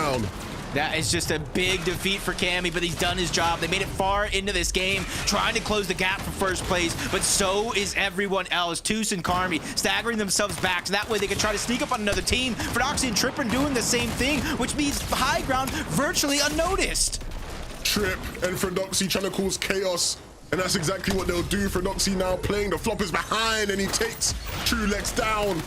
This is Fernoxy's time to have his typical pop-off, but he's stuck in between 2 teams. Skrill might have just thrown the game away, though. He drops down, and he gets taken out as a result of it. Fernoxy now trying to push his way back up, and he will be able to take high ground for himself. This is a big opportunity because Fernoxy also has the Medallion of Hades, where he can get the Siphon if he can figure out a way to separate Andalex and Sato in a 1v2, but Shrapt is still alive, and he's trying to cause destruction and distractions. Everything comes crashing down. Fernoxy gets a knock on the 1. Siphon doesn't come through, and the game is ended just like that, with Andalex and Sato stealing it away. Sato is never going to be an easy man to beat in a fight, and showcasing that right at the end there. Andalex and Sato kept their composure, and they're rewarded as a result of it. A big win here for the Frenchies. And what a way to take advantage of a game where not only first place went down early, but players at the top of the leaderboard were dropping like flies. And in a situation where you're the only duo left alive against two different solos, they make the play to take down Straft, and it was basically easy as Fernoxy came crashing down.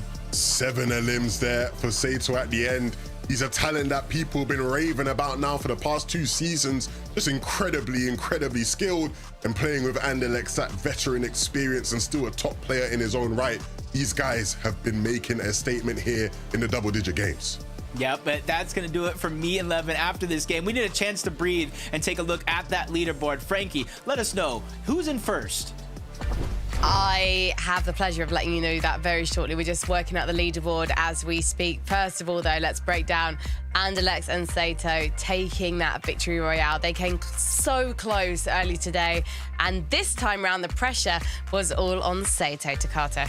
Yeah, absolutely popping off. It actually boosted Sato to now the elim leader of day 2 for the grand finals at 18 total eliminations just for Sato, not including Anderlecht's. So after that victory royale, you can see they were playing confident from low, and they just secured that perfectly when they needed to take on high. Absolutely perfectly done from this duo, and I think just that low ground ability from them was just fantastic. I remember early on this season they actually came second place in one of the semi-finals games, I believe, and it was down to the train. It was quite unlucky for them. They got shot away by the train. It was Mustache and Malabuka, I think, that ended up winning, and they had a little bit of fortune in that game as a contrary to that, because of course we had Strapped and Skrill on high, and I think it was Skrill there who went down to full damage, so it was looking like their game to win, but of course down on low ground, very nicely done from those guys. Yeah, it was an unlucky moment for him in what was quite an unlucky lobby for a number of our juries. But Cammy and Seti, despite their misfortune of struggling with Surge in the mid-game, they were still able to clutch a very respectable top 10 position, Mini Miner. Yeah, I think it was actually even top 5 there at the end for this duo, so really nicely done for them. That's exactly what they could have wanted right at the end, because of course we saw that Swizzy and Vanyek went down early. It was all the pressure was on them to perform, and there was so many times where you thought maybe this duo's time is up. They were below Surge a little bit, or they were struggling with Surge at certain moments as well. They were rotating a little bit later and even getting jumped on by Mustache and Malabuka. That's never a team you want to be fighting, but they somehow found a way to keep their game going, to Carter, and it's good to see because they need to keep that consistency going. Yeah, it's interesting because so many of the duos that were in the top 5 ended up going down. But look at that leaderboard still, all the way at the top. Swizzy and Vanyek, even though they did have those challenges in the early game, they are still sitting comfortably on the throne. Yeah, and Swizzy and Vanyek, they had a difficult off-spawn situation. And that's surprising to see, given that they've been having brawlers to themselves so far this weekend. So I think maybe they were slightly shocked by what happened to them here, Mini Miner. Oh, 100%. When you're first place in a tournament, this is the last thing you want to be seeing when you're gliding on through. You don't want to be seeing or hearing any other gliders joining you. Of course, 7 for them, really nicely done from those guys to actually take out Swizzy initially. But I have to give all of the credit to Vanyek for that beautiful 1v2. It was ultimately just unfortunate there was another third party to Carter. Yeah, I mean, they got the job done initially from being on con to once the duo conning them. They got the 2 eliminations, but you can't really do much after the third party comes through. You've already used your materials, your loot, and Vanyek tried staying up as much as possible, but eventually did get eliminated. The good news for them, you know, is they're still the top of the pack, right? They were watching as the game was going on, these duos go down one by one that were in the top 5, only one remaining being Cammy and Seti. And I mean, even then, you can see they bumped up to 545 points, but there's still a significant gap between first and second place. There is. I mean, I'm looking at it as well. There's the difference between first and second now. From before that game was 155. Now it's down to 89. So although they are still in and amongst, you know, the mix, they're not quite as far ahead as they were before that game. So that's going to have serious implications and serious questions now about the next game. How are things going to play out? Because I honestly have no idea what they're going to do, what they're going to do to solve that problem, because it's the first time we've really seen them have any issues off spawn. Now that we only have 2 games left, guys, it's really important to look at the standings and just see who is in contention for those 5 spots in Global Championships. Now, Mustache and Malibu, because they won Major 1, that 6th position, if they get into the top 5, then we then look at the 6th position, because it means that those places will be taken, obviously. I'm sorry, I did not explain that very well.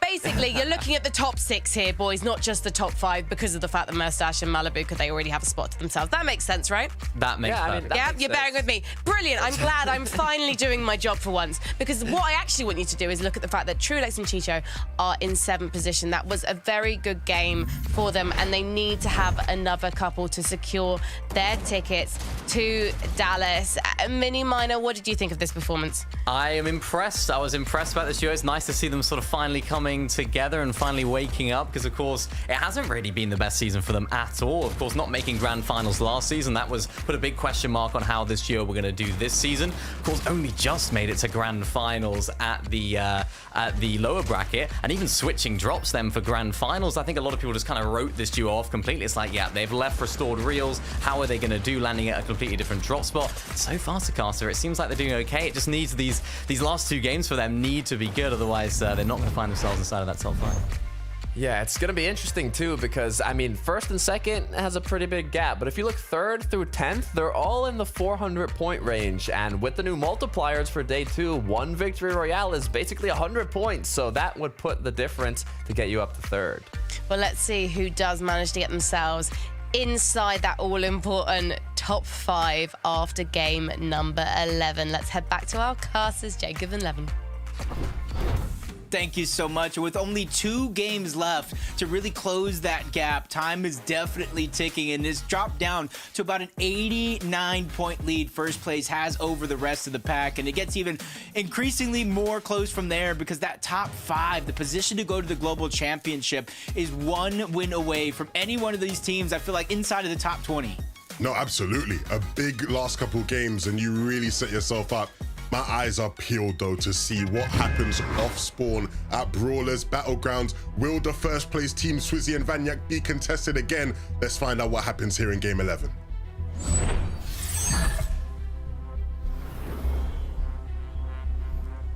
Feel like that's the only way the gap can continuously be closed, because how consistent, even as solos, Swizzy and Vanya have been playing all weekend long, not just today. And so an 89 points with the point multiplier, like, yeah, 1 win can close the gap, but not the way these guys have been playing. It not only took a team contesting them right out of the gates, but it took another third party from just outside of Brawlers Battlegrounds to move over in that direction to kind of end and stop that run. And just by judging off, I'm not sure they're going to be contested this time around.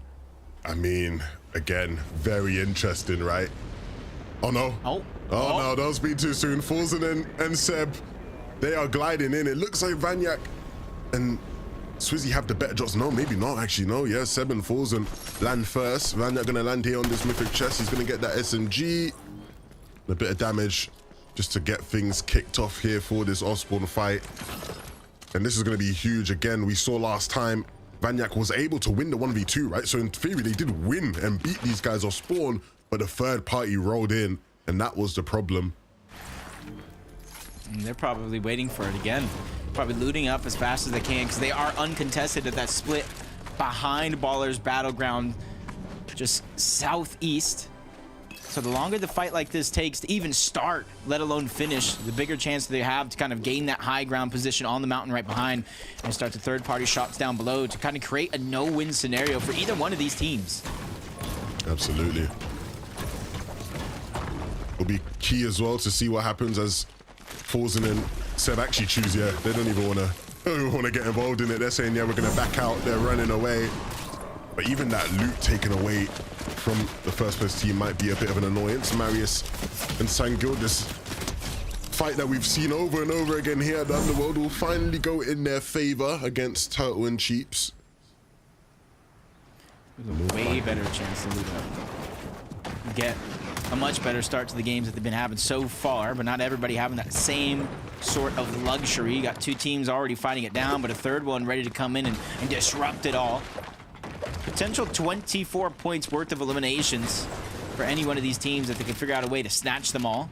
And for Fast Roki and Robon, that'll definitely do wonders for their position on the leaderboard. Can hopefully push them inside of the top 5.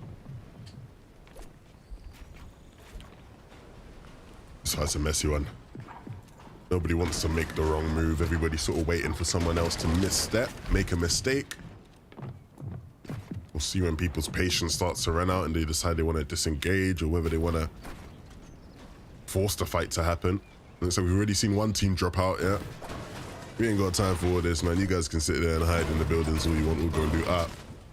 And then for Stroke and Robin saying, all right, I would also like some loot, so I am going to leave myself. It's like one of those situations where as confident as you feel going into a match, going into certain situations like this, it's a whole different feeling when you're actually, you know, fighting a team like Robon and Fast Roki boxed on top, and then you know the third team is coming in and it almost does stuff to you mentally, almost makes you second guess. Is what I'm doing the correct play? Is it not? And I think it forces kind of teams to kind of realize they disengage, they take it slowly, but they even look back, land a couple of great shots like that. Looks like a body shot with a sniper, maybe a headshot with the DMR.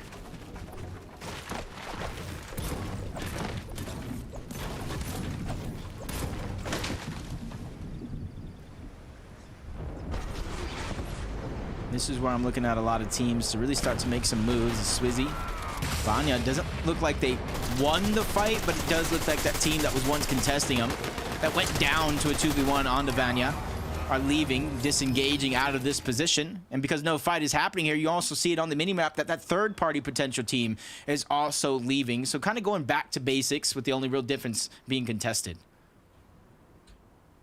Shouldn't affect them too much. I think what Vanyak and Swizzy have shown is that if you allow them to play a game out, they will be problem makers. Oh no. Like the sneaky plays, oh my.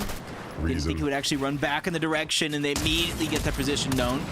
Oh, about 80 damage just like that, continuing up on it. This is not good for Reason, but this is fantastic for Queasy and Thomas. Takes one good team out of the lobby, or at least half of it, as Reason is found out.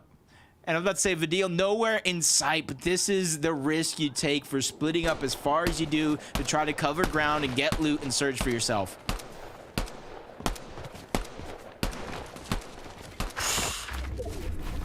I'm lost going through Vidil's head right now. Not the best spot to be in, but Queasy and Thomas do really well again to just capitalize. We know they've been cooking up strats for how to get Surge early and identifying that these guys play very split and trying to find a way to cut them off as they loot and farm. Makes perfect sense. Really well played from Thomas and Queasy. This is a very tough position because Thomas and Queasy always stay around that location regardless of elims. So if they continue in that trend, it does look like Vidil might run into him sooner or later. Fast Roki, Robon finally disengage out of their original spot. They have more than enough heals to continue to maintain a strong presence deep within the storm like they are now. It's not too far off, and they even have an option to grab a couple pairs of wings if they kind of work that into their own game plan. And just as we tune in to Teeny and Chap, they already take down Andalex, leaving Sato by himself, fresh off of a victory royale and back-to-back finals appearances for himself. You can only have that positive aspect last for so long, especially with Chap Teeny beginning to progress in, and they take you out just as quick as you enter the lobby. That's what Chap and Teeny do. Fighting is just their go-to.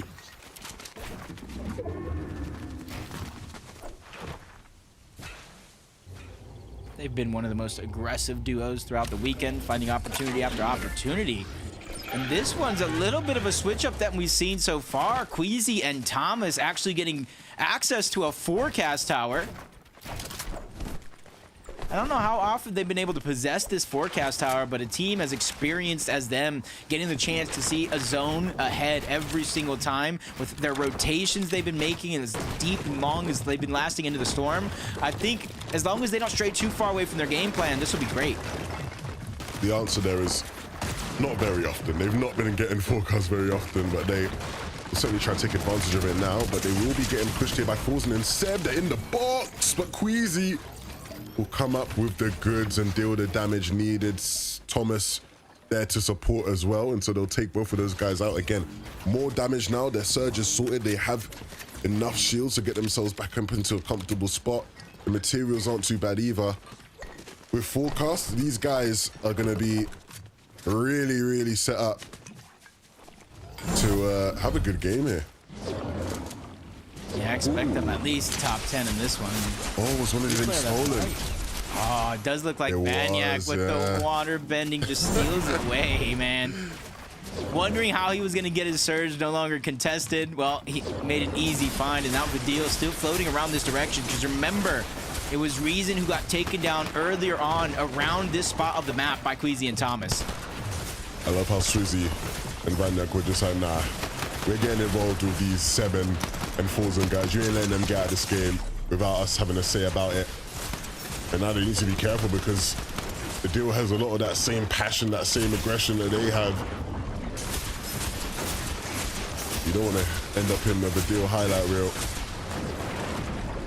It really just takes one good shot by Vidil to turn the tables in this fight, especially on someone like Swizzy, who's already missing 50 shields. But now they're just pressuring from multiple angles, trying to take the pieces away, lessen the options that he has to move around. But Vidil, I feel like he knows exactly this, creating so much space for himself. The first chance he gets, he even goes up a few layers, but the onslaught of attack from Swizzy will continue. Shot getting fired off from multiple directions, and eventually the numbers game adds up, and Banyak and Swizzy take him down. Yeah, Swizzy did well there as Vidil tried to aggress, tried to force the issue, tried to force the 1v1. Just held the shotgun out and slowly dealt with him. Uh-oh. Does look like they're going to try to do it again, but Queasy, not as patient as he could have been, just fires a shot a little bit too early, gives away his position. Crucial knowledge for Swizzy and Vanya in a moment like that, and they move themselves closer and closer to that bunker that we know Queasy and Thomas like to fight for.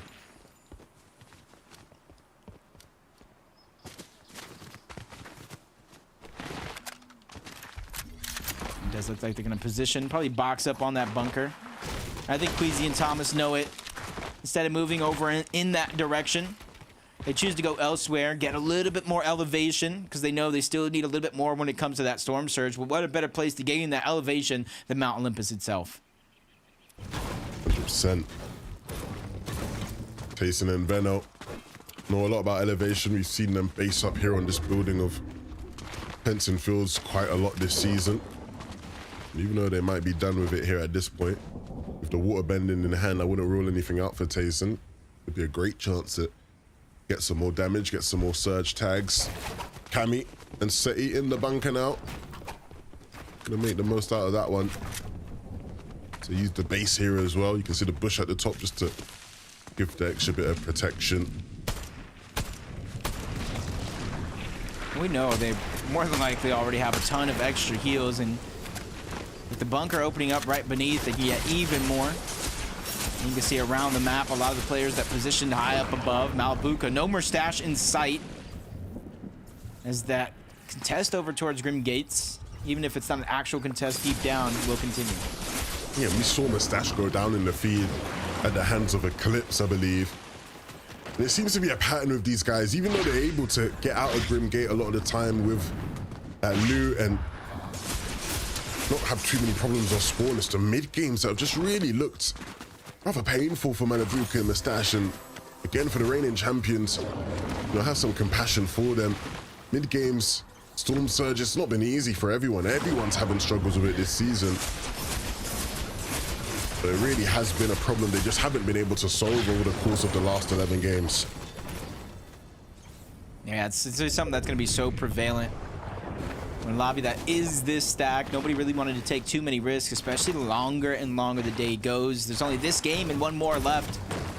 So it'd be disastrous to kind of risk so much for so little this late in the game. As Fast Stroke, he's just trying to get the reboot card back for Robon. Probably try to give him a second chance, but here's some footsteps moving in his direction, and that's where he has to quickly about face and try to figure out where he's going to go to try to stay alive.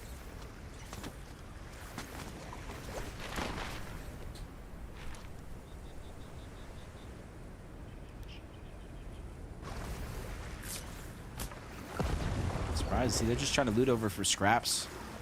Just to the north.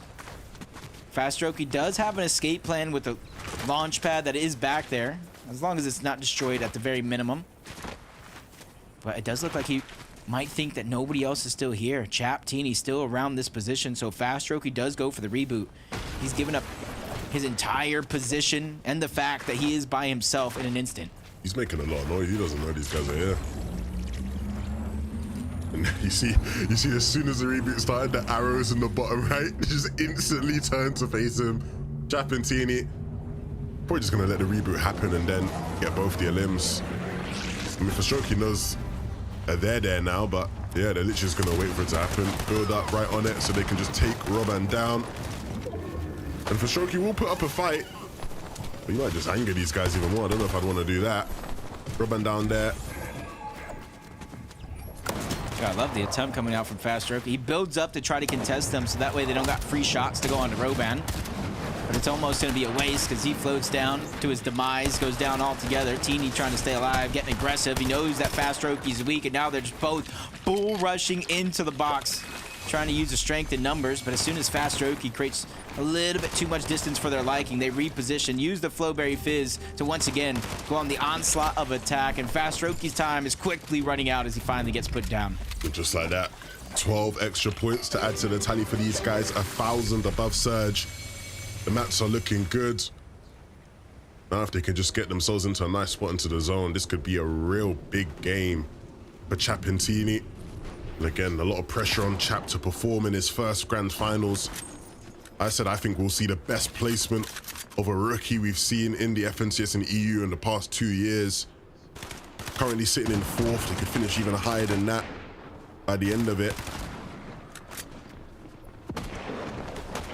It's a true test, I feel like, how good the region actually is, that you're having a rookie contend in one of the toughest FNCSs we've seen in a long time. And he's not only just contending, he actually has a legitimate shot to take over that first place spot, to grab his global championship spot as well. It's top 5. And if Queasy, Thomas, Malibu, or Mustache, either one of those 2 teams who already have their spot end up into the top 5, then it'll just roll down to the next player on that list. So with 2 of those guys actually that close, we could see one of those roll down positions come through.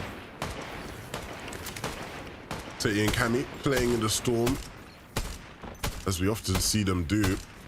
I'm just trying to get some shots over towards those players there. I believe that was Chap and Teeny probably rotating past. Not able to connect anything. Yeah, it was Chap and Teeny. You can see them now swimming their way on in. This is going to end up being such a great rotation for them as long as they can find heals afterwards. Because you got to think, with everybody moving in from the north side of the map, the west side of the map as well, there's going to be virtually nobody. Because even teams like Queasy, Thomas, Vanyak, and Swizzy, they've rotated away from this spot thinking it was going to kind of center up and that's where they need to go. So you're going to be one of the first teams there. It's going to be very, very similar to previous games where Cammy and Seti did the same thing. Yeah, they might even go up to that house you see just up on the cliff.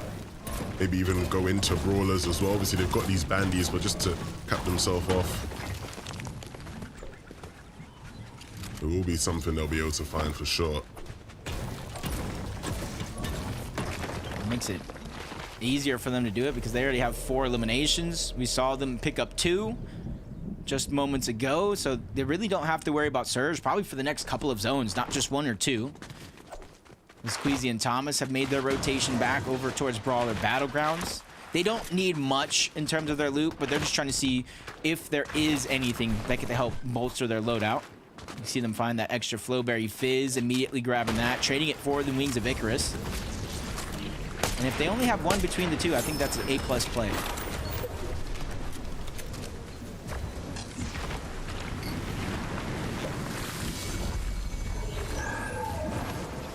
Cringe is going to be by himself.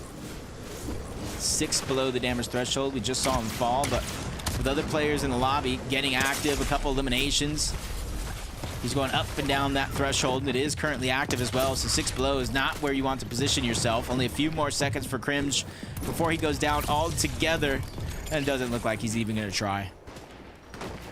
Again, just showcasing how tough it is to stay up there when you're doing well day one of FNCS in this current format. Cringe and Nom surprised a lot of people, but they're struggling to hold on. This game wasn't the one. They're going to have to make it count in game 12.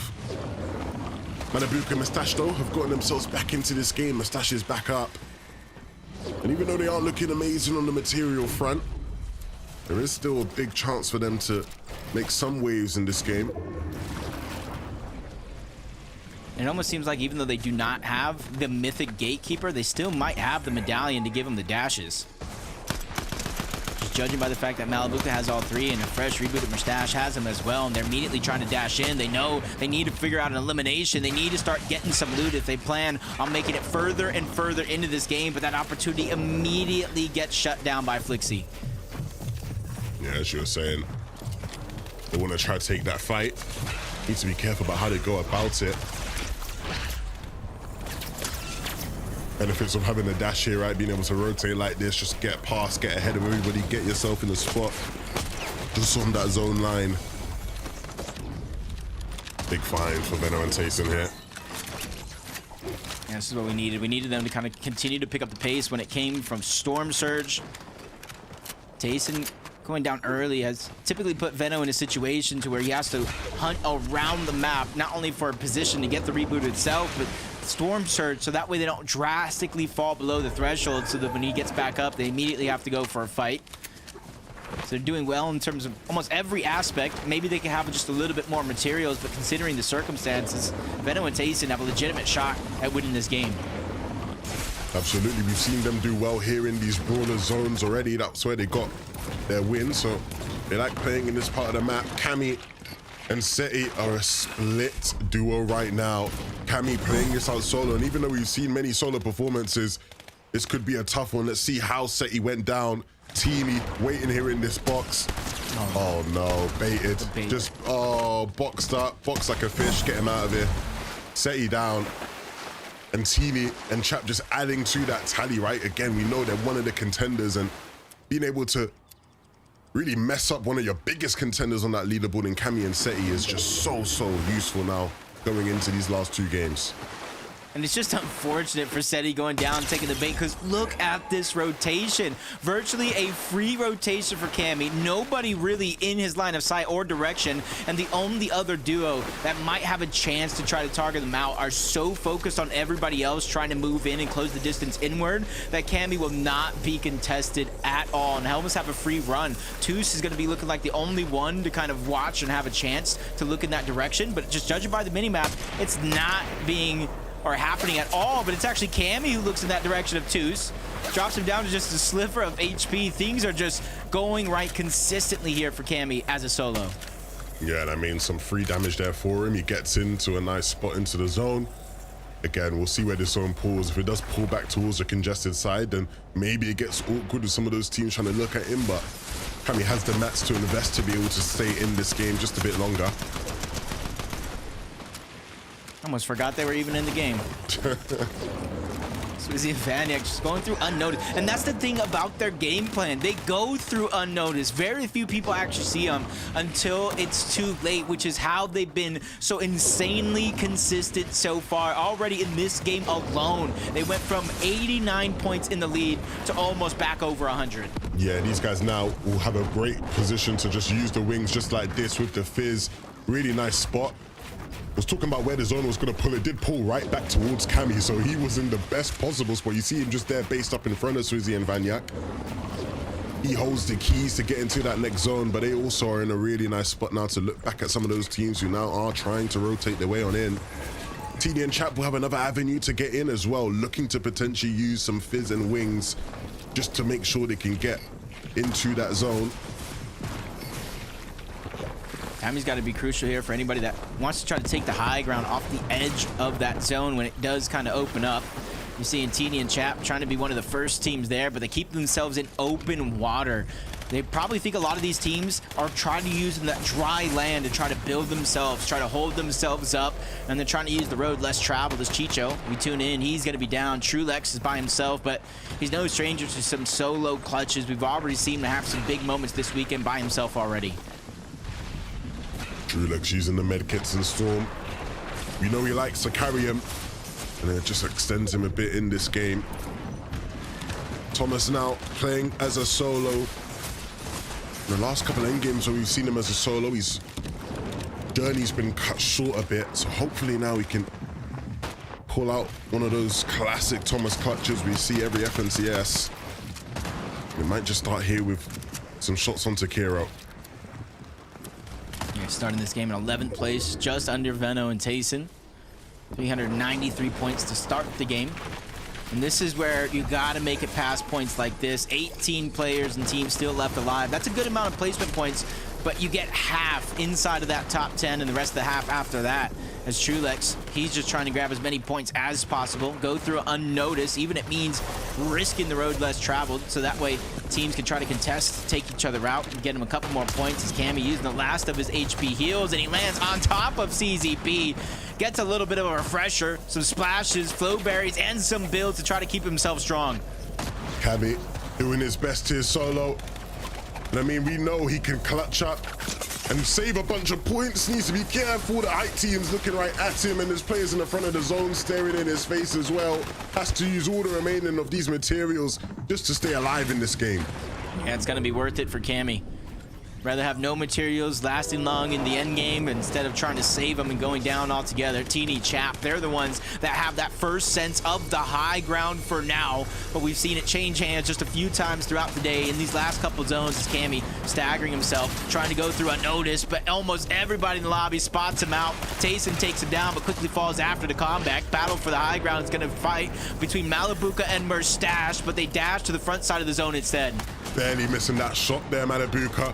But it's still going to be trouble in paradise for Teeny and Chap. Teeny going to force the issue here as a solo drops right down into X-Force's face and takes him down, sends him to the lobby.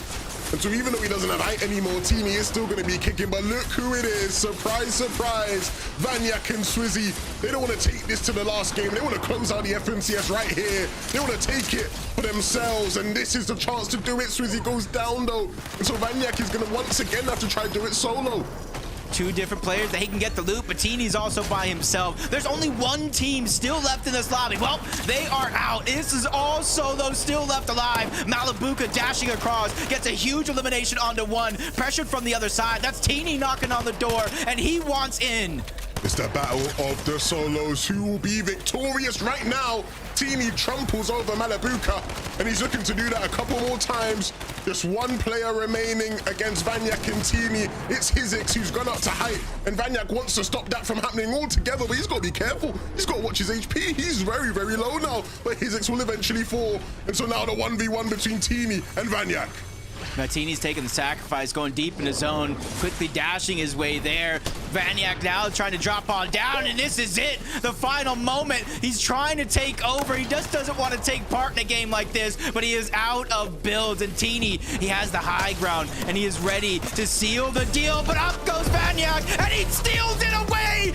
11 eliminations. What have we just witnessed? How many more times is Vanyak gonna clutch? How many more times are we gonna look at him and go, are you really gonna keep doing this? So many eliminations when he just shouldn't be getting any of them really, but he just makes it work every single time. The wing tech at the end, Jacob, to surprise Teeny completely and win the game.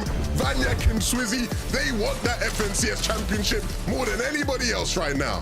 I thought I saw the best play of the weekend yesterday with Podesai and Snazy in the Wings of Icarus crashing down from above, but that has just been bested. Vanyak taking over the game, taking over FNCS. That is 3 victory royales this weekend and a huge domination on that leaderboard. These guys just cannot be phased. I mean, Swizzy's been one of the star players of the season, but Vanyak has definitely earned his fair share of plaudits.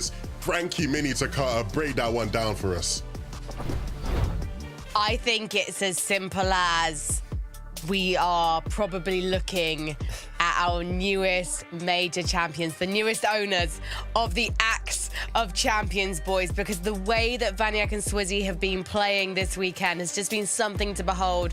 From their eliminations, the aggression, the adaptability, whether they're playing high or low ground. This is a duo that only came together at the start of this season, but they look like they've been playing together a lot longer than that, Takato. I mean, I had to scratch my eyes there. 804 points, tying the record for victory royales in Major 2 finals. I mean, this duo is looking absolutely lethal. They really are. I mean, they had a couple of bumps in the road to get to this point right now. Of course, getting contested. Even in that last game, they got contested, and going into it, we were like, all right, how are they going to do this? How are they going to approach the situation? They approached it really, really maturely, really, really calmly. They didn't just try and 50-50. They took their side of the POI, and they even got a few eliminations early on as well. So it just set up perfectly for this team. And as they started the weekend, they want to finish it, of course, on high. And this absolutely incredible play at the end here from Vanyak. Just knowing how these wings work, just knowing the ins and outs, farming that brick right there that he just farmed won him the game because he was able to shoot his way up and then take down Teeny in some style. I think that is the victory royale of the weekend for sure. I love how these guys have not panicked when the chains of Hades were removed. They've not panicked at being a duo that's not going to go for that Grim Gate loot. They have just gone, okay, right, what else in the game is working for us right now? And they've really pioneered the Wings of Icarus, and they've set an example to everyone in the lobby. But they're not just relying on that mini miner. They are showing so many different sides this weekend. Yeah, I think it actually buffed them, the fact that those chains got removed going into this grand final, because it's just guaranteed that they're going to get those wings at their drop spot. There's multiple of those chests at their drop spot. So as you said, they're not only using that, they're also incredible players as well. They're able to use the wings to their advantage, and you can't drop, what was it, 11 eliminations in that last game? Yeah. You can't do that with just wings. So it's an incredible performance. You can even see that they're not nervous at all. I mean, having that gap between first and second, when they were conned once again, they not only got those eliminations, but their duos just kept coming. Thomas Queasy was there for a little bit. There was just so many third parties rolling in. They had no issue with it at all. Still got their tags early mid-game, still made it to the late game, no matter how far the zone. I mean, this duo is just looking absolutely unstoppable right now. Let's take a look at the standings, because we've only got one more game of the major to remain. And as I explained before game 11, the top 5 is incredibly important because there are 5 spots up for grabs in globals. And Murstache and Malibuka have crept back into the top 5. So again, look at the top 6. Wow. Spirits and Chico managed to hold on into the end game to secure themselves a place, and potentially they can hold on to that. But also we need to talk about Chap and Teeny, because before this major, the European record for a debut was 5th. That was achieved last year by Pixie. But now, Chap and Teeny are looking like they're going to smash that. Obviously, this isn't Teeny's first rodeo to Carter, but it is Chap's. Exactly. First time competing in an EU FNCS Grand Finals, and now en route to not only destroying the last record, but also qualifying them to the Global Championships. But if you even look at how they've been performing as well, they have been able to manage both when they're healthy and playing together, like with their chemistry at an all-time high, but even as solos. You can see Teeny, 8 eliminations as a solo. I mean, if he was going to win that game, he would have had 9 solo eliminations, but I know he is not mad with the second place. I mean, that game right there, that's a bigger game for Chap and Teeny than it was for Swizzy and Vanyak. That boosted them up in the leaderboard, pretty much secured their spot inside of that top 5, although never say never for those teams just outside. I mean, that is a huge, huge performance. As you mentioned, no nerves at all from that duo either, and I like the way they played that. They went for eliminations early. I think they're 1,000 above, and they just played exactly how they play, and that's exactly why they're up there. Yeah, But it's going to be... Oh, yeah. Sorry, Go right ahead, really quickly. Go I on. mean, seeing if we're looking more at the cutoff though, right? So we have first and second place has a pretty big gap, but if we're talking about qualification spots to the Global Championships, now that Murstache Malibuka are in that top 5, that means it's basically top 6 that qualifies. And even if you look at the difference between top 5 to top 9, that's 55 points. That is just one decent game, and anyone from 9th to even 10th could push themselves into qualifying range. There's 2 really interesting things to look at on the standings here. One is the fact that Venno and Tayson and Thomas and Queasy are incredibly close to each other. Now, Thomas and Queasy, they have already secured their tickets for Dallas. But they could play spoiler for Venno and Tayson this weekend. The other thing is there's only 7 points between 2nd and 3rd position. Seti and Cami have been showing that they belong at Global Championships. Last time we had the Globals, the Invitational, of course, in Raleigh in America, Seti and Cami took it, and they're looking set to try and represent yet again for Europe Mini Minor. Yeah, and it's good to see them in that poised position to get into the Global Championships. Unfortunate one there for Seti, the classic Big Pot X Mats bait. But Cammy, as what he's done all weekend, he's just been able to squeeze out extra placement points from the games where they haven't been perfect, which is quite rare from this year. We haven't seen the best version of Cammy and Seti this weekend, and I think we've seen that in the past as well. We haven't seen them at their very best, but what they're so good at is when they're not at their best, when they're not on their top form in each game, they're able to just come up with something. Come up with some sort of placement points, some sort of eliminations, and that's why they're in third place. Yeah, and I wouldn't be surprised if they secure themselves yet another top 10 finish. I think that we're going to see them in Dallas, but who will be joining them? Who will be joining Swizzy and Vanyak as well? We've got to find out, and we can't find out until we've had our final game of the Major T Grand Finals. It's game 12 with Levin and Jacob. We always ask ourselves what makes a champion, and one of the most important things that makes a champion is what you do in game 12 when everything is on the line, when there's no more opportunities after this one. Can you deliver the goods? And that is a question we will be asking all the players in this lobby now, Jacob. Yeah, and there's still that first place up for grabs. There's still that 5 global championship spots, because you don't want to wait around and wait for Major 3 to where your back is truly up against the wall. So that race for the top 5 to get your spot for the global championship is going to be huge here in our final game. I mean, with that being said, we have the last game on the word. And I only got 3 words for you. Are you ready?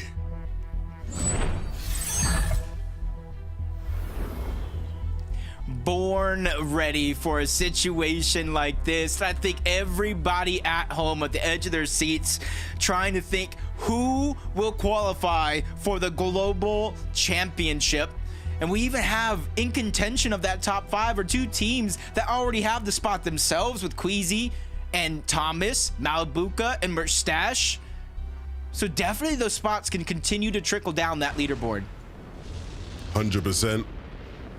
We've seen in the previous 2 games to this, Vanyak and Swizzy had a bit of a hiccup off spawn, right? He started to be contested by 7-4s, and here in game 12, they're not even chancing it. They don't want to deal with these guys, and understandably so. They have scared everybody away from Ballers Battlegrounds, and I think with that being said, we're probably going to see them in another endgame. They are just so consistent.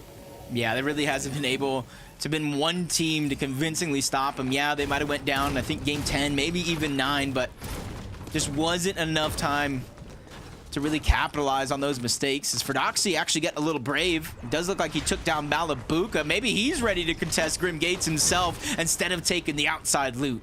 I mean, finally, right? We've all been waiting for it. I think a lot more people expected Ferdoxy and Trippin to be an ever-present force in these Grimgate fights, including myself. And it never did quite materialize into what many people expected. We thought these guys were just going to roll through every game and just cause chaos. Saving it till game 12, though. Yeah, see that? Yeah. Activating the bot. They're going for the loot.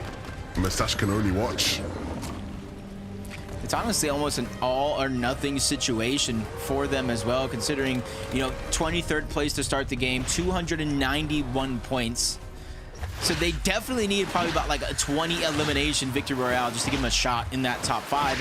And honestly, if you are, and I'm only theory crafting here, if you are going for a 20 elimination victory royale in the FNCS finals, it would have to come through with the Grimgate medallion and all of that loot that they're going to be able to possess now. 100%. But again, as we talk about being able to push your way into the top 5 to try and secure a spot for globals, that's the kind of thing it's going to take. Tayson and Veno, though, with some struggles, they're another team that, again, needs a big game here to be able to secure themselves that spot. They came 15th last major, and so if they ain't able to get that global spot, they're going to be going into major 3, trying their best to clutch it up there. Veno now needs to win this fight if he wants to keep the dream alive. This could be the last time we see Tayson and Veno together as a duo in the FNCS. Podesai and Snazy, their rivals this season, have just hunted them down, and Veno can't escape any longer. That will be the end of the road for Podesai and Snazy at Fencing Fields, and you see the celebration come through. It means a lot to them, and we'll see where that leaves Veno and Tayson now in the FNCS and as a duo. 311 points for Podosai and Snazy to start this game. Now you get that point multiplier. Definitely looking good as Forzen and Seb immediately go down as we tune in. It's Kiro and Mappy who get those 12 points for that elimination. Over towards Classy Courts. As I said, a lot of people towards the outskirts. There's not a ton of action that does go on in the off-spawn drop, so a lot of those split drops rotate in this direction to try to get as much surge as possible. It's going to be a really aggressive start to the game, let's just say, where a lot of the points and a lot of positions on those leaderboard matter so much now that the win might be out of reach.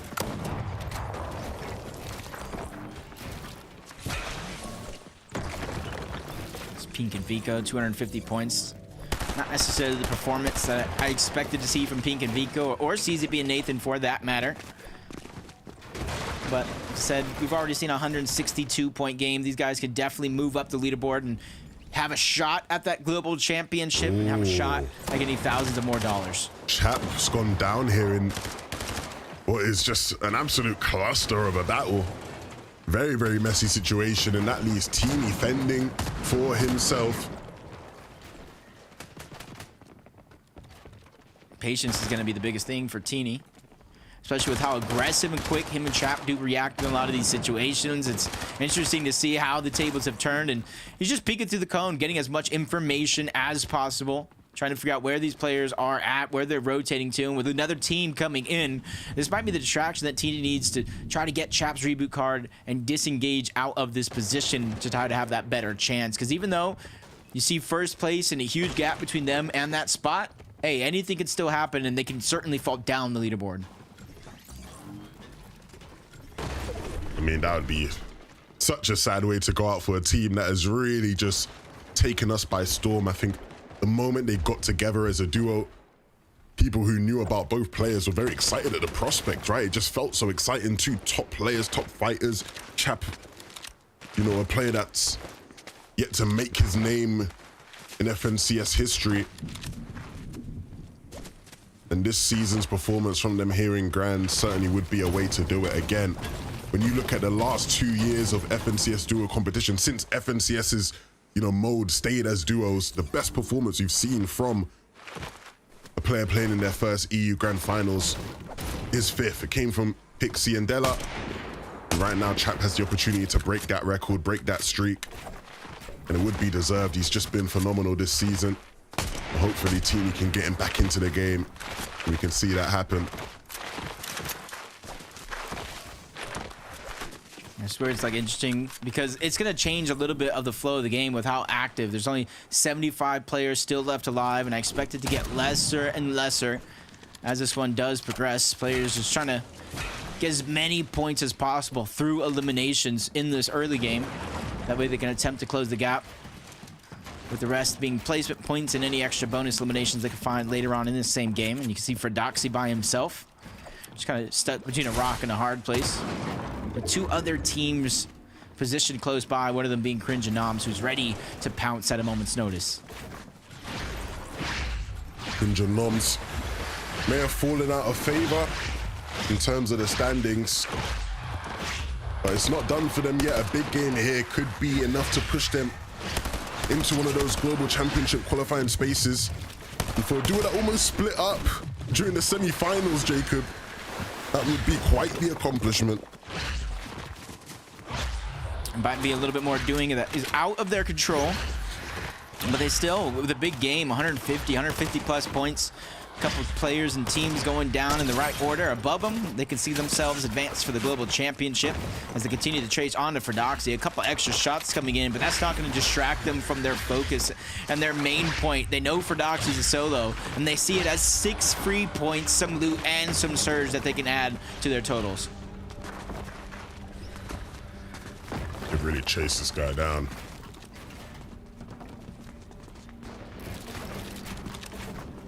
They know he's in here somewhere. They just don't know exactly where he's at. And this is where they got to be extra careful. You don't check every single one of your corners.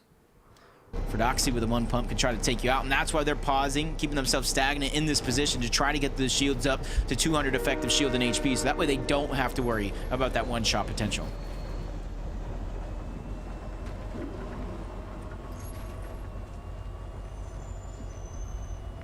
Teeny's just kind of been stuck in this position for a little bit. You can already see what got him down to just being a solo. They took an early game fight, which it does look like they might have won. They got an elimination apiece. But the thing that I don't know is, does he have the reboot card? Because I don't necessarily know why he would stay in that spot for so long. Hunkered down, not really able to progress his gameplay unless he needed something, which is probably the reboot. And if he doesn't have the card, that's where it's going to be very, very tough. He's by himself as a solo before any points have realistically been granted through placement.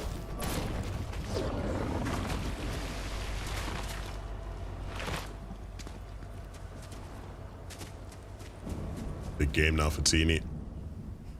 An experienced player here in FNCS can't allow the moment to get to him. We know what the ultimate goal is, to try and make sure they're playing at the Global Championships in September. And they've done just as much as anybody else really could have up to this point to secure that. A lot of players that are currently beneath Queasy and Thomas in the leaderboards, wouldn't mind those guys pushing themselves into the top 5, right? Because obviously if they can, it will move that slot down even further, right? Malibuka and Mustache, obviously going now makes things a bit tough, but if Queasy and Thomas can move into top 5, and the slot would go down to 6. Andilex and Sato have been spectacular so far today. One of the better performing teams on the day.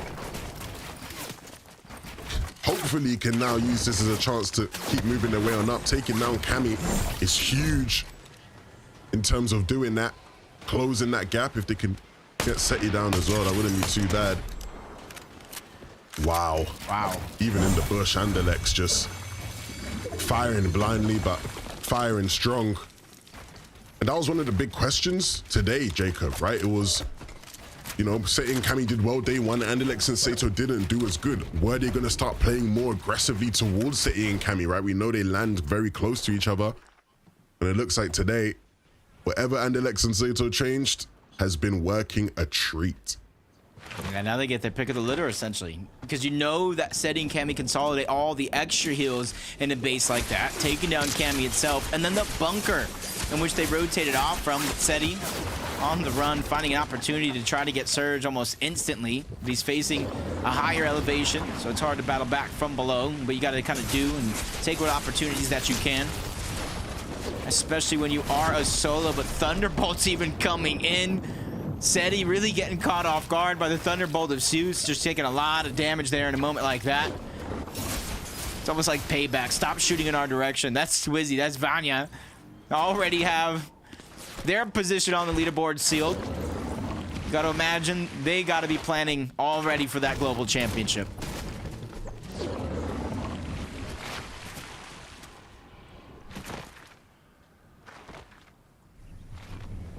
I mean, for Seti and Cammy again, another team where you expect to see them at global championships. Obviously, they came second last year. Their placements at the global championships and events like that are unbelievable. First at the Invitational, second at global championships. Obviously, they want to add to that tally in September this year, but they got to secure that qualification spot. Seti's got to get Cammy up and make it to endgame just to hold on to the top 3 position they have right now. Which is almost going to be a must, because you know as well as I do how volatile these lobbies can be at times. So no opportunity is granted, but Major 3 will have some extra spots for that global championship. But you know as well as I do, nobody wants to wait until Major 3. You want to secure it here. You want to kind of take over as much as you can. And sitting in 5th place to start the game off, Vidil and Reason. 499 points, so in theory they are the line.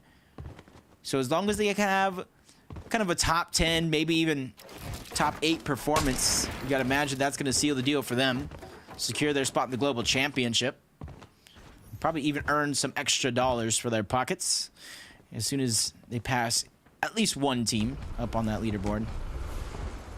But for Reason and Vidil, I feel like they've done everything that they needed to do in a game like this. They're not necessarily worried about finding eliminations. They're just worried about making it to the mid and the late game, so that way they can get as many points as possible instead of just fighting it out and trying to get points that way.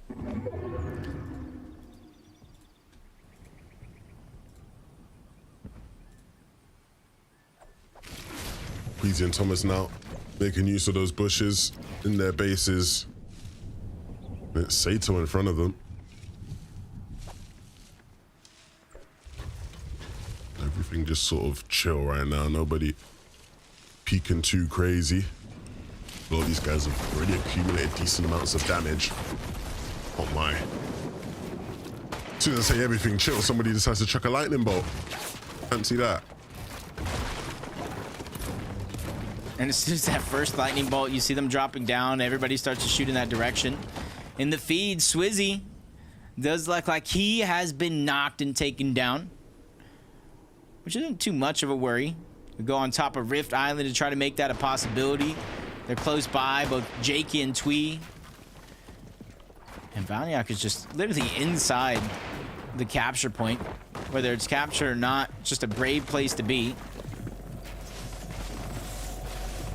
And there's so many teams around him on top of Rift Island that Vaniac is just ready to take a risk like this. And he almost literally has nothing to lose by being in a situation like this.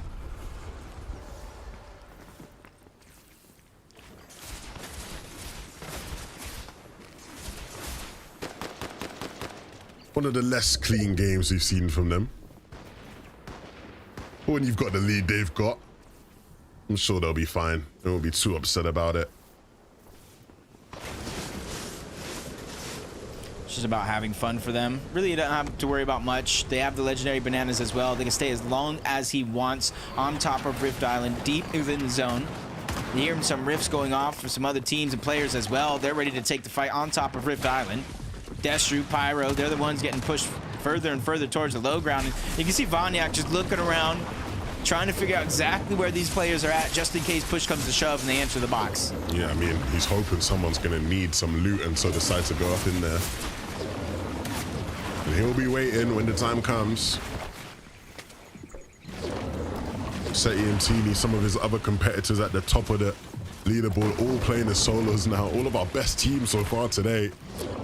Again, just struggling here in this last game to hold it together. It's been a long 12 games, a tough battle, tough journey. We're seeing the effects of that on these players. Vaniac finally going to give up this island gimmick, get himself down. Seti though, going to look to use a rift maybe. Oh no, okay, he turns away from it. Baiting me there, I thought he was about to jump into the rift. Yeah, very interesting decision to actually choose against going for the rift, but... Oh no.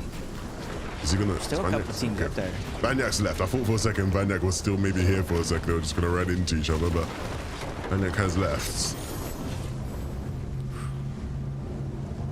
I'm not sure Seti even really had a big chance to even get Cammy's reboot card. I didn't really see him move back in that direction, but Vaniac does look like he's going to get his teammate Swizzy back into the game. They don't want to just win. They want to take over the FNCS. They want a victory lap on top of that one. And I think this is a chance right now. He stops short a little early, trying to get damage. He knows he's 30 below, and if he continues moving further and further into zone, it's going to either be risky situations to get Surge or no real opportunity to get Surge. So this is going to be his best bet. I mean, he'll try. I don't know how much he'll succeed. Vaniac's pushing him, and Vaniac will get the job done. Seti eliminated with 600 points. So we'll see if they're going to be able to hold on to their Global Championships qualification spot. I think when looking at the rest of the competitors, you'd think that maybe they can. I think they probably will. But again, you can never be too certain. You know how these last games go. Wow. Those are those tough moments where it's easy to start to get nervous. It's easy to start to doubt and let that mental game crumble. But this is where you got to stand strong and be the toughest.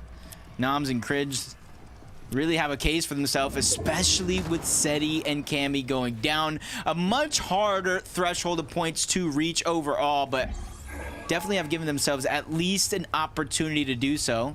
You see the top 5 lines going to be held by Vidil and Reason still at 499, but a few of those teams inside of the bubble are already down and out. Cringe and Noms, this is huge for them right now. Onto Sohan.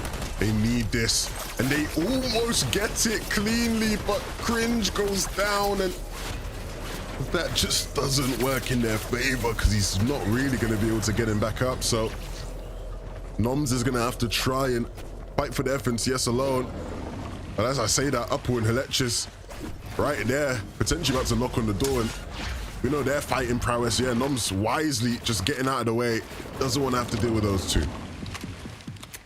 Yeah, the longer and longer he stays in the position like that, even if he kind of boxed up on high ground, that would definitely made him a target.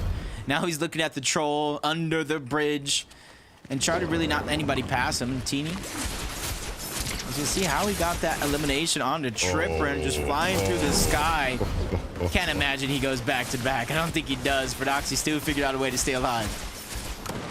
Just causing problems for everyone. That is what Teeny is known for being, right? He's known for being that menace in the lobby, the guy that's always just gonna be creeping, lurking somewhere, just a thorn in your side. He's done that so well.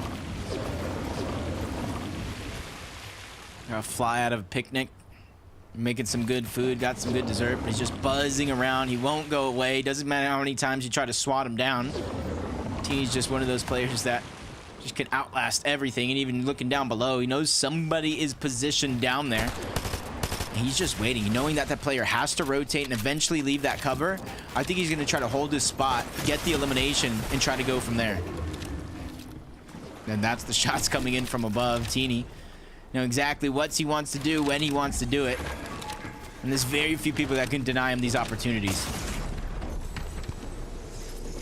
There you go. Nom's taken out of the game. Teeny needs to hold his nerve here. The banana will allow him some time here in the storm. And he'll use the minis as well just to be safe. But Relvis and Debule almost put a halt to their tournament. And even though he wasn't able to get chat back into this game, he's done a great job. He finds another one. Wow. Teeny.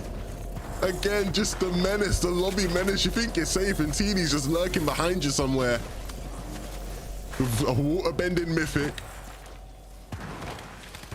Ready to ruin your day. We've seen little moments like this to where a solo, you almost got to catch them out and you look at their loot, they're like, oof, tough spot for them to be in. But we're always have been surprised today at the least. Teeny still making some wonders happen. Position himself inside of the zone. And he gets gifted a blessing. He has the front side as well, so he doesn't have to travel far, but there's so many teams all around him, and he's just trying to create space. 2 HP. Pixie walks her on the other side. They're knocking out the door, and he is answered by getting taken down. You see Vanya just continuing to spread the gap. Oh my God. It's one. It goes back to back shortly after. The victory lap is real. No, they want the win to close it out, Jacob. They want to win the last game in style. They want to get a 4th. I don't blame them. I mean, with a lot of our teams towards the top of the leaderboard having some struggles or taken out already, definitely a high possibility. You see Trulex and Chicho trying to get their surge before they fall below 23, but instantly rise to the occasion along with their Storm Search. It's still only 73 above. That's not a feeling of confidence for most, especially for Trulex and Chicho. And you know you could do more, and instantly you see them just shooting up that damage threshold, almost 300 above that leaderboard, giving them the whole feeling of safety. It's just they're not comfortable at the same time. They lack a lot of heals. And this is a really big endgame, the biggest endgame of the season for Trulex and Chicho. As it stands, they're in a spot that would qualify them for globals, but they want to hold on to that spot. They want to push ahead to secure that spot fully, because they don't know who's behind them in the leaderboard, who could have the pop-off game that just eclipses them. You almost don't want to leave it to chance at all. When you leave it to the judges, anything can happen. Roban, Fast Stroke, just peeking through. A lot of this lobby here on this next zone do have a good pull, so it's not the furthest distance to cover. But that's not necessarily a good thing, because now everybody's rotating parallel to one another, where a lot of risky opportunities will come through. For Roban and Fast Stroke, because since they're one of the furthest teams up, they have all the time in the world to stagger their position before they figure out what they have to do. Thomas and Queasy. Just rotating up above, 208 damage. Almost gets caught off guard in very similar scenarios like they have already on the day so far, I should say the weekend. 184 damage though. For them, they already have their global championship spot It's about cementing their legacy and their name on this region as Andalex and Sato moving, grooving. Once again, going to the front side of the zone, changing layers. That way they have the safest path there. Andalex and Sato now doing their best to push their way on up. Podesai and Snazy, the gentle mates up on height, but there won't be anything gentle about this height tick, I promise you that. Vanyak, he's trying to do it again. Jacob, he's trying to give us another big solo clutch. They've given him the materials needed to do it. He's got some shields as well with the chunk splashes. The fizz as well being picked up. Oh, Chicho and Trulex have run into a bit of a problem here. Can Trulex stay alive in this game? He needs to use every last bit of these materials to do it. As of now, they're outside of the bubble. 50 HP and counting. Legendary Banana Pop. He is definitely up for the task. We talked about his solo clutches so far this weekend. This is going to be one for the ages, and he goes down. Trulex and Chicho from outside of the bubble have fallen. And one of the wolves trying to take his position is Andalex and Sato. We've seen them already do big things here in the FNCS, and they're trying to go even bigger in this last game. Vanyak, though, the champion, strutting his stuff in this end game, doing his best to ruin it for anyone else. Reason still alive in this game, 571 points. They're going to the globals if he can keep holding on. They were the line to start the game. Did they hold on? 571 points. That was formerly the 5th place team, but the leaderboard has jumbled all around up until this point, and Andalex and Sato, they have the high ground for now, but there's still so many heavy hitters still left in this lobby that have a claim for the throne. Andalex and Sato now need to go ballistic in this endgame if they want to be playing in the Global Championships come September. And we know that's exactly what they can do. Queasy now using this medkit in the storm to try and stay alive, try to out-heal the rest of his opposition. And he's done a great job of it so far. We just know that 500 plus points. Queasy is close to that top 5 position. This is going to be a huge moment for him to try to stay alive, and he's bouncing around, running out of builds and running out of opportunity. One of 2 solos still left in this game, and you can see him changing layers, trying to gain some height, trying to create some space. He doesn't know where this next zone will pull. With high ground finally spotting him out, this is where things will get tough. Queasy doing his best to stay alive, but with just 14 HP, you've got to think his time has come. It's Sato to take him out. They've got 6 now, and they need to start clearing out even more players. Pixie walks on the low ground. They have full control of it. Sato still trying to stay alive. Combat is there as well. Sato just gets tagged up. 7 HP and a dream. Bahan Combat from the low ground. They're able to take down Pixie, but he gets stuck. He's stuck in the crevice. He's stuck in the hole, and he goes down for it. Final 2 position, and the game goes to Andalex and Snazy. A big game for Andalex and Snazy. Oof, I should say. Andalex and Sato. I mean, big stuff there. They played height so well. They fragged out when they needed to at the end. And a bit of misfortune there from Comeback and Blaha that leads to their success. And we'll see if it was enough for them to go to the Global Championships. I mean, they were fighting from a behind position. They've been excellent today. If you were to look at just the leaderboard for today alone, they'd be going straight to Globals 100%. But after a poor start in day 1, they had to have this big day to catch up. And we'll find out if they did or not, but I know it's going to be close, Jacob. Andalex and Sato have been waiting in the wings. They started that game just outside of the top 10. I can only imagine what a huge win like that will do to what it says on that leaderboard, but there's only 3 people that can break it down and let us know who's going to the Global Championship. Frankie, Takada, Mitty, let us know. Thank you so much, Levin and Jacob. And gosh, it feels like a bit of an honor to get to reveal the leaderboard for this one. We're going to keep you waiting just a little while longer while we talk about Andalex and Sato Takata, because what a turnaround for the books this day 2 has been. That 2nd place, that narrow miss of the Victory Royale, and then 2 whopping Victory Royales. These boys want a seat on the plane to Dallas. I mean, what a way to clean it up, right? It was close, though. Jacob said it himself. 11th place going into this match. So, I don't know. I mean, it's top 5, depending on where Malibu and Stash end as well. I can't even predict anything. It's way too close. Well, you know what? we could predict going into game number 12, the new owners of the Axe of Champions. Congratulations to Swizzy and Vanyak. You are our EMEA Major 2 champions, the kings of Europe, the kings of the high ground, the kings of every single situation that was thrown their way, Mini Miner. Wow, wow, wow. This duo have been absolutely flawless all weekend. A lot of people expected them to do well. I don't think anyone could have predicted them to do this well, and they just kept on proving us wrong every single game, no matter whether it was a solo clutch from Swizzy, a solo clutch from Vanyak. Either one of them could take it, and wow, this is a duo that I think we have to look forward to seeing in Global Championships, because looking at Swizzy, he's done it on Asia, he's done it now on EU again. So this guy, I mean, he just cannot stop the Swizzy train right now. Cannot stop the Swizzy train. I mean, hurdles is what these duos got. In day 1, they traveled the furthest out of any duo just to get to zones, but they still ended in first place. And in day 2, they get surprise conned in the last matches. You know what they say? We don't have a problem with that. They still end up coming on top after being contested, after having to rotate incredibly far. Just hurdles and hurdles, but hurdles do not bother this duo, and that's why they're here today, and that's why they're holding that Axe of Champions.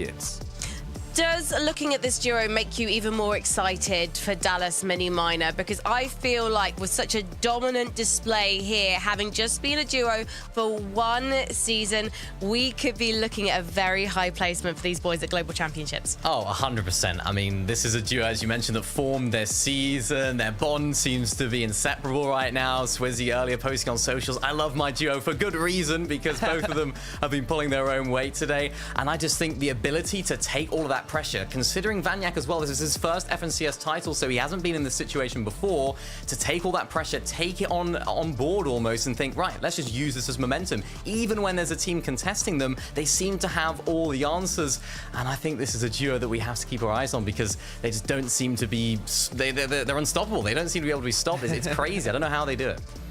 Well, I do believe we can now find out who will be joining Swizzy and Vanyak in Dallas, because we have our leaderboard ready. We have the top 5. So let's find out who have got those golden tickets to the United States of America. We already know Swizzy and Vanyak. Chap and Teeny, what a performance from Chap. We mentioned earlier that this is the best debut in the last couple of years we've seen from a new player in Europe making their debut in grand finals. Seti and Camby wouldn't be globals without them. Vidil and Breeze, an incredible performance today. And last but by no means least, after the way that they performed on day 2 of these finals, Andalex and Sato. I mean, Mini Miner. These guys turned it out. After day number 1, Andalex and Sato were in 46th on the leaderboard. 46. A lot of people would have looked at that and said, yeah, that's it. Go next season. It's not happening. They came out of the gates today and they just proved all of those doubters wrong, putting French Fortnite back on the map for duos. And this is a duo that now they have to continue that momentum. That's going to be an absolutely incredible feeling for both of them, just to clutch it up in that last game. And of course, Takata in some style. I mean, even from day 1 to day 2, from the last match, literally, they were 11th place, Mini. They were in 11th, not even in top 10. And the Victory Royale put them on the borderline, the cutoff to qualify to the Global Championships. But they've secured their golden ticket now, and you know that they definitely have a smile on their face. Well, let's take a look at the standings as well, because it will be nice to see who else made it into the top 10. It's not just about Global Championships. It's not just about the Axe of Champions, but of course, how much money our duos have earned. And I mean, that is such a generous first place prize pool for Swizzy and Vanyak. They're going to have great spending money for Dallas. But also, as you can see, Pixie and Works were earning themselves 15k in 10th position. And you know what? We've got another major coming in just a few short weeks, boys, as well. So there are always opportunities to still get another spot in those all-important global championships. It's interesting as well, because when you look at that top 5, none of those duos had already booked their spots in global championships. Murstache and Malibuka and Queasy and Thomas, who absolutely dominated major number 1, have just come outside the top 5. It's like it was scripted, I have to say, Takata. I mean, yeah, if you took out number 1 through 5, you took out the top 5 duos, we literally just have a replica of Major 1, right? Malibuka Murstache on top, Queasy Thomas right below. But you know, I know they're not complaining. Quick 50, quick 40K, it's a good way to go. Already with having those spots in the Global Championships secured as well. It's all about Major 3 and it's all about prep now. Yeah, and a big shout out there to Truelex and Cheat Show as well. I just want to give them a mention because they're a team that a lot of people would have written off going to this grand final. You can't really, when you're talking about 2 players of that caliber, switching drops, as I mentioned earlier. It was a real tough task for them today, and it's been a very, very tough season. Not quite qualifying, but I know they'll come back stronger next season because they're a top team. Well, if you guys watching this want to see the best players in the world at Fortnite do what they do incredibly well, then you are in luck, my friends, because Global Championships are coming to Dallas, Fort Worth, Texas on the 7th and 8th of September, and tickets are now available. Do not miss your chance to see these duos on stage and get inspired. Copenhagen last year was just the most incredible experience, and I feel jealous of every single one of you that gets to go and cheer on the guys and, of course, cheer on our fabulous talent as well. Speaking, though, of globals, obviously we've got North America coming up soon. The competition has been kind of predictably dominated by Peterbot and Poyo so far. You know, North America last night, Zeke was giving it big chat on the desk about how it's the best region and you know, maybe doing Europe down a little bit. But actually, having watched our action today, I'm not sure if anything can top it, Mini Miner. Yeah, I think for us, for here on EU, it was a really, really exciting grand finals. Going into it, we didn't have that one team that we were like, yeah, this is the team that are favourites. And I think, I mean, judging by mine 11's picks yesterday of the 5 teams most likely to win grand finals, Swizzy and Vanyet weren't on it, right? So it just shows that there are so many different names, or were so many different names going into this weekend that could have taken it home. And for Swizzy and Vanyet to put on a performance as they did, even when they weren't necessarily favorites, they didn't have the best drop spot with the most OP loot and all that sort of stuff. I think it's just a testament to how good they are. So yeah, I think EU's definitely been a spectacle this season again. And I have to say, Takara is obviously a testament to how great Europe is. The fact that you get up at like 5 a.m. in the morning so you can come and join us on Europe, right? Am I right? Sleeps through an A. Yes, Yeah, I mean, it's true. Well, there you go. I think we got to lay down the gauntlet to Zeke and friends to impress us tonight. But you know what? Like, I'll put my hands up and I will say that I know that they're going to. I know that America is going to be fierce competition because let's face it, the race to global championships has begun and I can't wait to see who is going to be champion of the world in Dallas. But we do have another major on the way and of course, yeah, we need to find out who is going to be taking major number 2 in North America. So that's coming up in a couple of hours. Stick around, do not miss it. But for now, I just have to say a massive thanks to everyone who made this major possible, to production, to all of our incredibly talented duos, and of course, Jacob, Levin, Takata, and Mini Miner. I've been Frankie Ward, and it is my pleasure to say one last time for Major 2, down that horn.